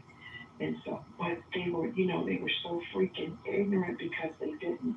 I said Lenape, people who sold New York City. And I said, Mexico. And they were like freaking out. No way, there's no such thing. And I'm sitting here like, that is one of the most original groups. And then, but what they do is if you talk about something with receipt, oh yeah, I'm related to that person too. But you're doing what my mother hated about her West Indian side. You're not being fair. Because you're sitting back and, you're giving people the green bean and you're censoring others when they talk. And then you're saying, well, okay, well, you might be Native American or but we're Indian or like that. And they try to discredit you. And I'm like, these are signs of a pretender. But right now I do have a white boyfriend. It doesn't surprise me because for the white guys that like black girls, most of the black women nowadays, it's a tough personality. You know what I mean? It's a tough personality. There's a lot of energy there, and I've been sitting in some rooms recently, actually, very recently. And you have to watch. You do have to watch the white privilege because it's like riding on an airplane. Now my job is like riding on an alligator, but it is. I love that. Through the world. It is. And trying to on the airplane. And trying to support my son and remind him that not everybody's the same, right? Like you're gonna find somebody that has a combination of what you're looking for, and you don't need to compromise and date a white girl. You don't have to do that. Don't bother. You know what I mean? That's not it yet. My mom, she never had political conversation. She never told us we was better than anybody. She said everybody's created, before God, in the image of God, and she always said, go after your heart. But she did say, now if you're gonna deal with your dad's side, maybe that would be better to date, a white guy. But she did say that, and then I had really nice hair, and she would just straighten it even more, and I felt so bad for her because I was like, she's in a world and she's just trying to be quiet and fit in.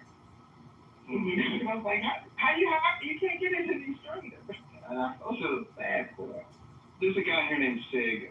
He's a military guy, really, really good human being, great father, really smart guy. And but don't he hate black women? What's that? No, he hates ghetto black women. He hates ghetto black women, and he comes on, he hosts rooms where he talks about, like, I want my black women to step up. Like, I love black women, but I love the good black women, and there's too many obnoxious black women. So he's been hosting a lot of rooms lately on this topic, basically.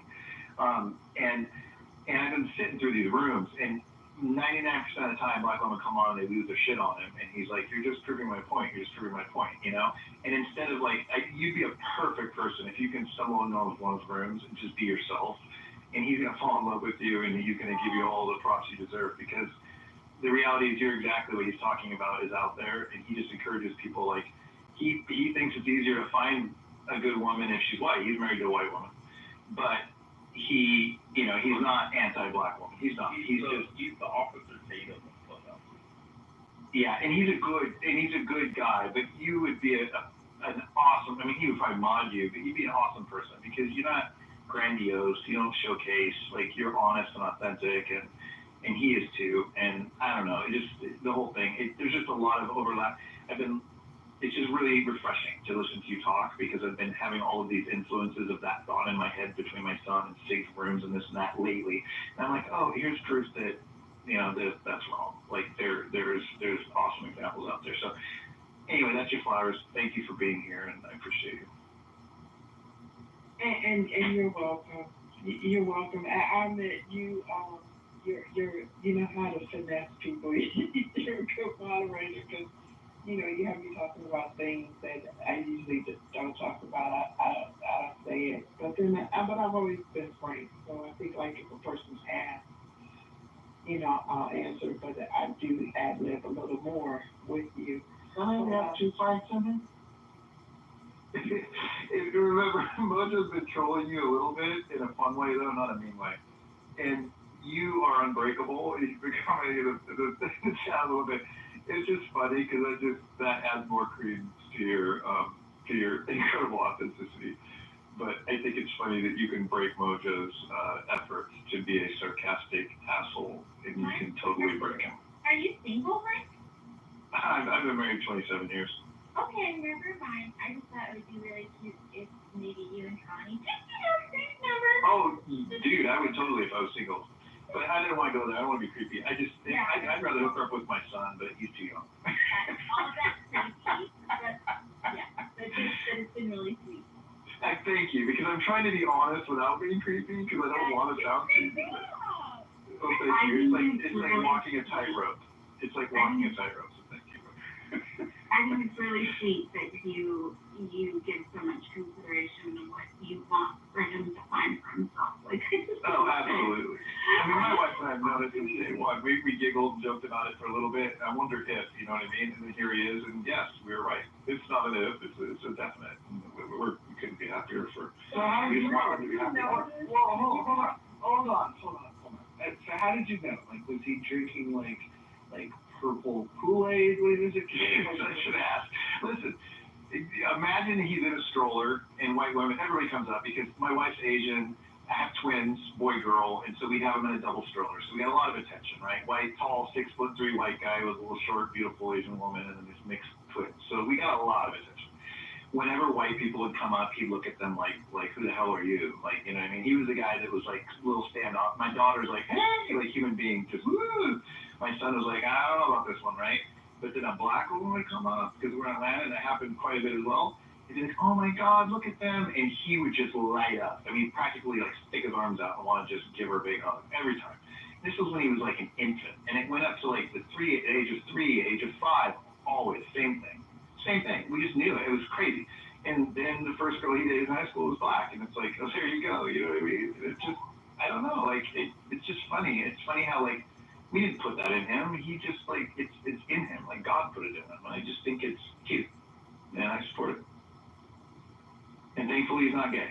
Because that I would have struggled with more, to be honest with you. This I don't struggle with. But is it me, or has everyone noticed that little white baby boys are just adorable and attracted to whatever floats their boat? Because whenever I go past a little white baby boy, you know, he sparks up, you know, like that. And I said to myself, that's cute. Yeah, and I said to myself, well, he's innocent now. I said, but wait till the world poisons him. We'll see if he can stand the test. Well, yeah, and that's a good point. And to be honest with you, you know, nobody in this house has ever poisoned my son, and I've gone on my way actually to make sure he was in mixed environments as much as possible. And to be honest, what he feels about when he was talking about black women, it's just factual. Like it's just he's just overwhelmed by it, and it's a real thing. And I don't want to tell him like, oh, what you're saying is crazy. That's not true. All people are, you know, equal. Like the reality is that there is a I mean, I don't even know how to phrase it. You know, there is that stereotypical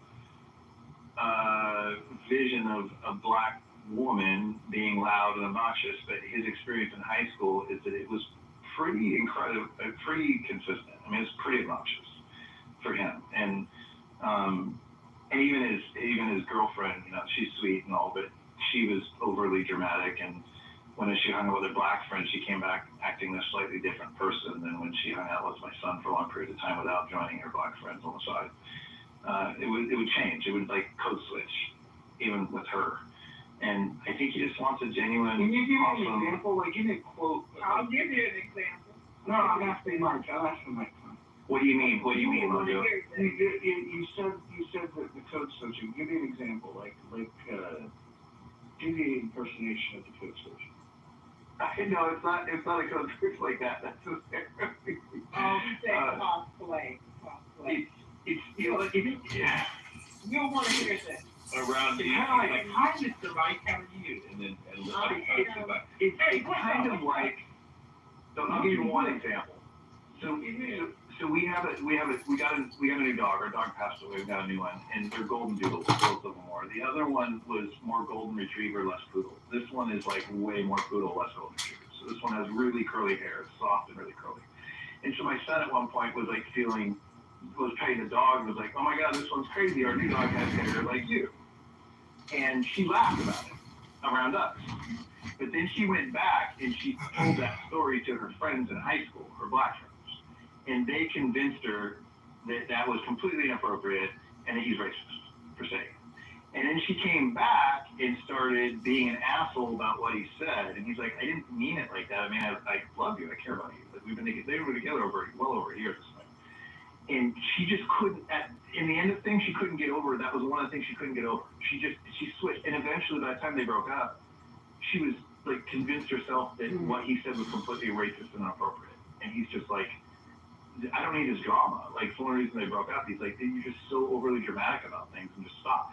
but there was a fundamental change between the way she acted genuinely in the moment versus what her friends convinced her after the fact that he was. Is that kind of like when Will Smith laughed at the joke that Chris Rock said, and then after his wife? Yes. Then he exactly. Yeah.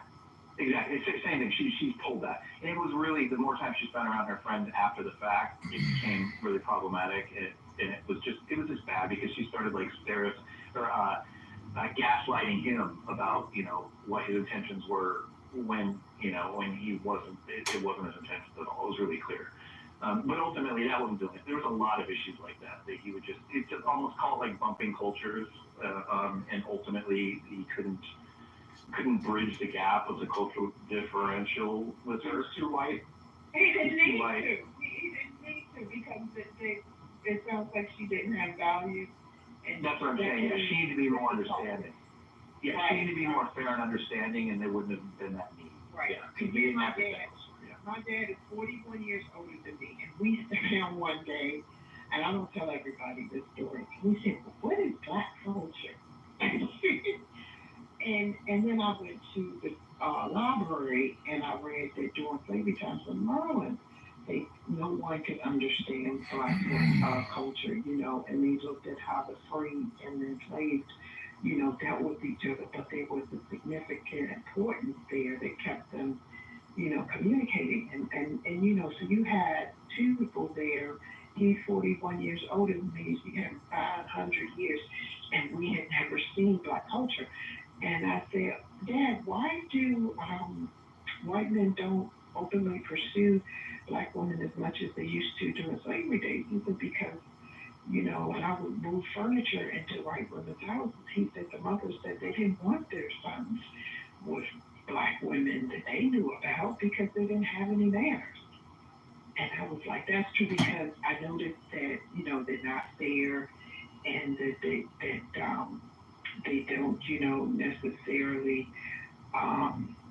they'll like just say, well, I'm going to the amusement park. Well, why do I need to hear about the amusement park if you're not inviting me? And then another thing that happens with the culture bridge, I'm your everyday black girl until you get upset. Then you talk. We've been friends since elementary school. You talk about me even before I knew what tribe I had come from. That's like failure because she's Indian. And I'm sitting like, what nation? I was really young, like 18 or 20 something. So I understand what your son is going through because I get it too. They need the numbers, but at the same time, I'm on the outside. I'm not your stereotypical black girl at all. And they'll tell me about it when they get angry or just need to, crash out. Yeah, I know. I did a photo essay of for African American Month many years ago, and I had some people that I photographed portraits, and we had some interviews going on, and some of what the conversation got into was code switching. And one of the people that I was photographing, this person, Frank keeps saying I'm racist, what a dickhead. Person I was photographing was from England, but she's black, and she had quite, a lot to say about like what her experience has been like moving to America from England, being black, and having what sounds like a white girl English accent, and how she has to code switch sometimes, and then she described me what that means in the culture, and how it's just so common, and how it's difficult because she wants to be authentic in all moments, but she feels like she can't be sometimes, and how it's a burden. And I don't know, I just kind of empathized with the way she was explaining what it is, and it's something I had never really put much thought into at the time. And I'm noticing a lot with social media, a lot of white guys are marrying, in America, they're marrying more foreign women that when they get here, because they have to use the tax money, black foreign women. But because, you know, they don't go by black in the Caribbean or any of the African nation states like that. And then sometimes I just be looking, I'm like, aren't you tired of that weave? You know, just be, you know, I just be like, I see that they see something on the inside, and it's not about prettiness or neatness, you know, like that. So that's kind, you know, so that's really interesting as well. Yeah, thanks. Thanks for thanks for allowing us to have this conversation. I appreciate it. Go back to Mojo trolling. What's his name? Lucy's Alaska.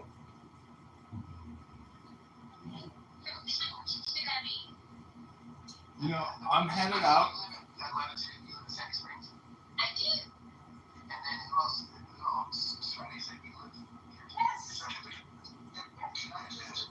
I just advise if you ever know who's listening, I would minimize the amount of personal information.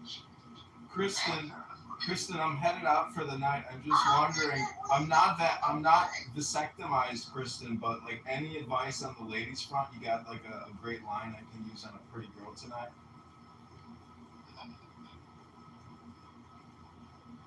Just maybe should I just be like, by the FYI, I'm not vasectomized. Maybe that'll be my pickup line.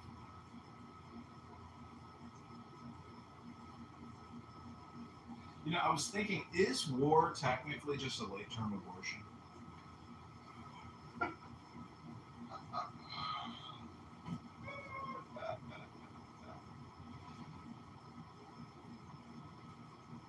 Where's Ann here? Alice. Oh, there she is. Oh, she's back. Ann, can you walk the room through your theory about if you don't update, you get to symptoms at some point? Wait, what? If you don't update the app, you get to sue Clubhouse at some point. Can you walk us through that theory? No, I'm just saying that I didn't opt in and accept the terms and conditions. So if they ever use my voice for commercial use and like my voice is things that I never said, publish it or something, then yeah, I'm down for it. Who told you that you're going to be able to make income? Did you read the terms of service? The updated one? Do you know that by being on the app that you are agreeing to terms of service? Well, the new terms of service, you have to agree or no thanks. No, you don't. Yes, there's.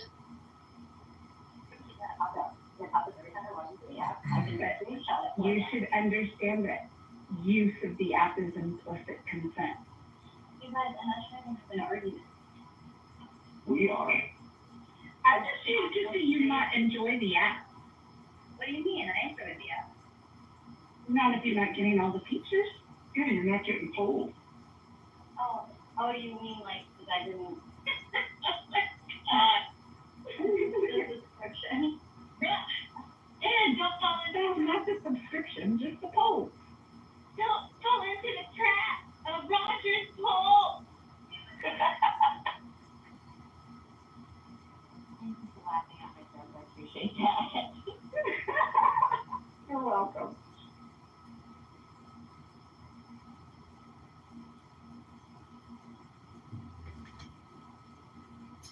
Is the vaccine, the COVID-19 vaccines, are those technically just early-term abortions as opposed to late-term abortions? Or preemptive abortions, I think is what the eugenicists call it.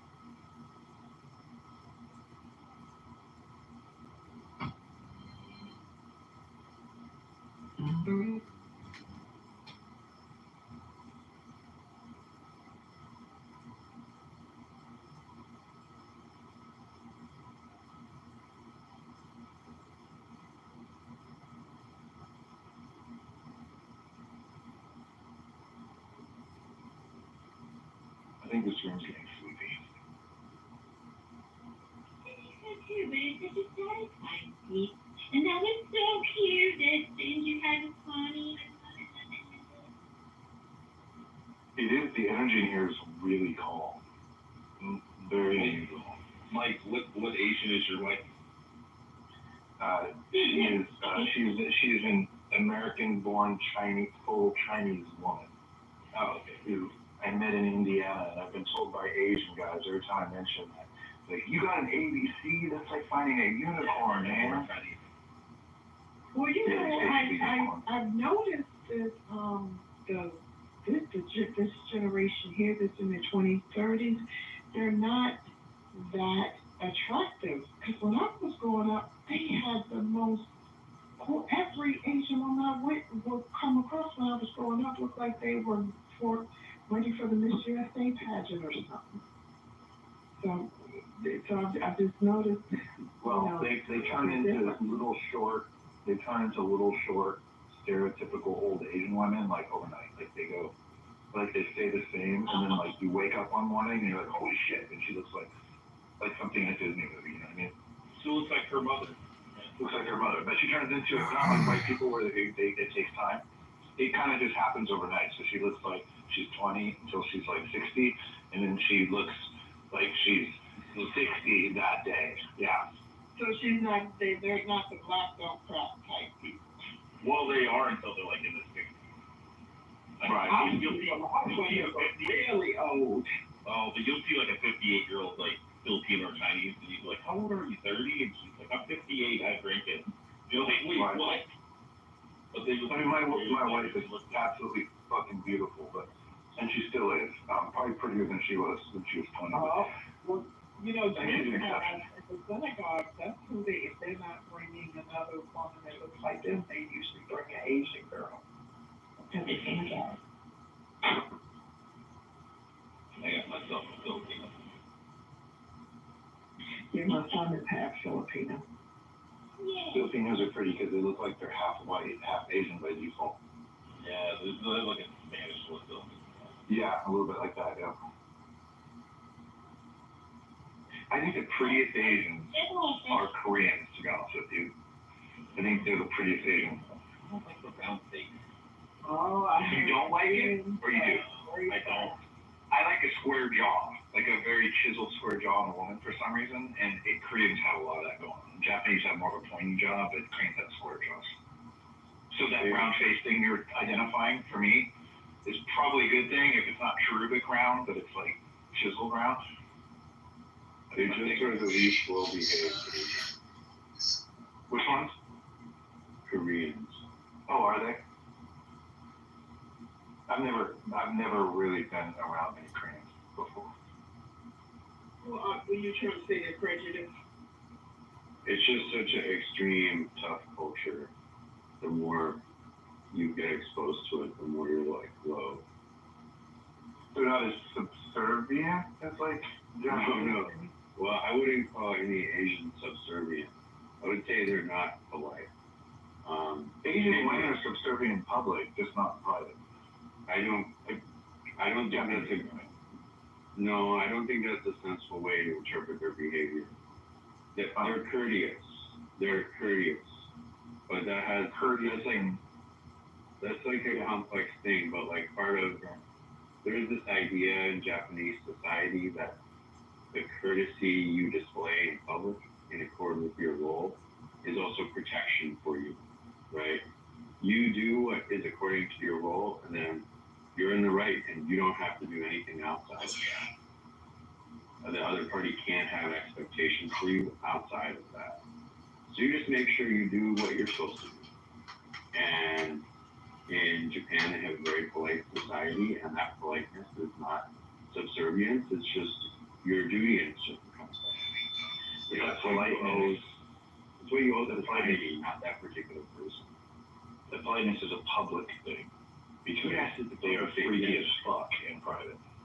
It totally changes. I lived there for 2 years. It's totally different. Like they'll run circles around anybody else that I've ever known who wasn't Japanese, like after the fact, but like in public, it's a whole different thing.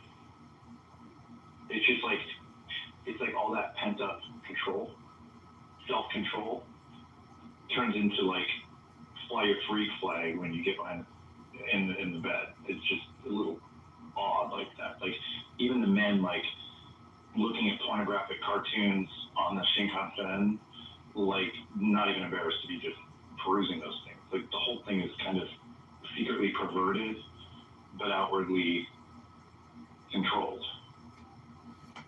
It's interesting. Well, or you might say that they control the things that contribute to, they control the things that need to be controlled. You know, their society is polite, things go smoothly, you know, and the things that don't need to be controlled are not society's business. So they don't control that shit. And that's okay. Like there's a lot of this way we interpret that like kind of projects, I think, certain kind of Western norms onto them, and I assume they have some motivation or like psychodynamics that maybe we would have. Maybe these would be like, you know, this is like we're repressing outwardly, so we express inwardly or something. But I don't think you have to interpret what's going on in Japan that way. It's organized differently. You know, here I'm allowed, and here I got to do this other thing. But that's public life and private life. Every society has that. I appreciate that, Jason. That's a very fair way to describe it. I mean, yeah, it's a much more civil, nuanced way to describe it. Probably much more accurate. Who changed the title to my wife is Asian? That's hilarious. I did not do that. I never said That's pretty funny. I totally fixed it.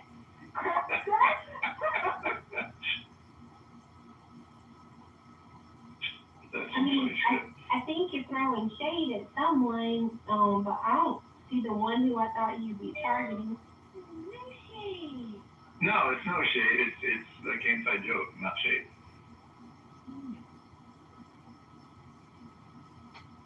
I just stopped by to say hello. Monica? Oh, you did that in the call. It did. I'm doing a massive rethinking of my stance on abortion. Based on what? Well, based on the fact that, like, anytime we've had those rooms, these conversations, when you really talk to people, I feel like the majority of the population kind of sits in that similar place of feeling like nobody wants to see anyone abuse, like unwanted pregnancies, but most people feel very compelled in situations like rape and incest, or when the mother's life is endangered, that, you know, it shouldn't be, doctors and physicians and patients shouldn't have to worry about legal hoops. From the perspective of worrying about being, you know, hindered or prosecuted by the law. And, you know, I've grappled with this for a long time because I do consider myself very, very pro-life. But I wrestle a lot with the fact that there are very real-world complexities to that position.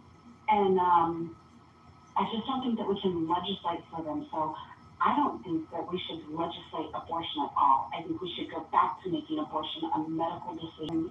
Her medical team and a patient and doctor can make the decision on what's in the best interest for everybody. You know, I mean, the thing of it is, doctors, they already have a Hippocratic code, and there's certain things that we could do with regards to medical ethics to make sure that, you know, it's not abused and overused.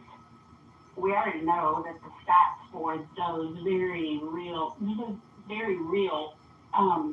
situations are pretty minimal. So obviously we should naturally see a reduction in the number of abortions that are going. And like I said, I mean, I don't know, but doctors have review boards and panels for everything. Like, they have to be accountable for all kinds of stuff anyway. So I just don't see why they couldn't work that into the medical establishment. And I feel like that would probably appease most people on the abortion issue. Okay. Thanks for working it out, and that's right. And this is going to be my answer, and then we can turn the mic over to other people who want to participate. But the poll had it said, what is elective abortion? My answer would definitely is baby murder. Definitely. And then I don't know of any conservative who enjoys the idea of forcing women to carry an unwanted pregnancy to term. And sometimes the fetus is so malformed or the mother's life truly is at risk as toxic pregnancies, it's not a viable pregnancy, and an abortion or DNC would be needed because that baby's not going to survive and it's a health risk to the mother. These are all viable considerations. So it does make answering the poll harder. Optimally, what I would like, there would be no laws on the books about abortion at all, and that women would be told about the sanctity of life, and they would choose life or abstinence or parenthood or adoption. Those are the choices, I think, for instead of elective abortion. But then also, I'm not interested in anyone's vagina or their womb. So I see where you're coming from. I see the dilemma. Like, Black genocide is not a bad answer to this when you look at the proportion of abortions that happen to Black women. And then also political football. Mike is not wrong. It's tossed up, and the people on the left say you don't care about children because you don't adopt children who are in foster care. You just care about forcing women to have unwanted babies, and then once they're born, you don't care about them. And then what about forcing women who are raped or have incest? You're gonna make them, and then the people on the right are like, we've conditioned women to think that parenthood and motherhood are not valuable. And a woman having 4 or 5 or 6 abortions, that's a lie. So anyway, I'll let someone else answer too. Thanks for asking. Yeah, like I said, I'm still working on some nuances, but we cannot legislate for every situation. And when I hear about mothers with babies who are dead in her womb and doctors refusing to give her service because they're worried about the legal ramifications of performing a necessary surgery and her fertility is at risk, like that's not okay. And well, that's medical malpractice, though. That's the doctors and the hospitals. That's not the law. That's them misinterpreting the law, and they should be sued. And they have been sued. I don't think that's fair given some of the laws that are on the books. I think that they're very hesitant to do what they need to do because they're afraid of the repercussions that unfairly coming on them later. Like there's a structure that's set up that scares the shit out of them because none of them want to go to prison for doing the right thing, and it's done that way on purpose in a lot of cases by the states, from the states. Well, absolutely, I wouldn't say horrible. Well, even if it's not done on purpose, the way the law is administered makes it clear that they can't do this. The way it's administered right now, like in Texas, okay, where even if we set it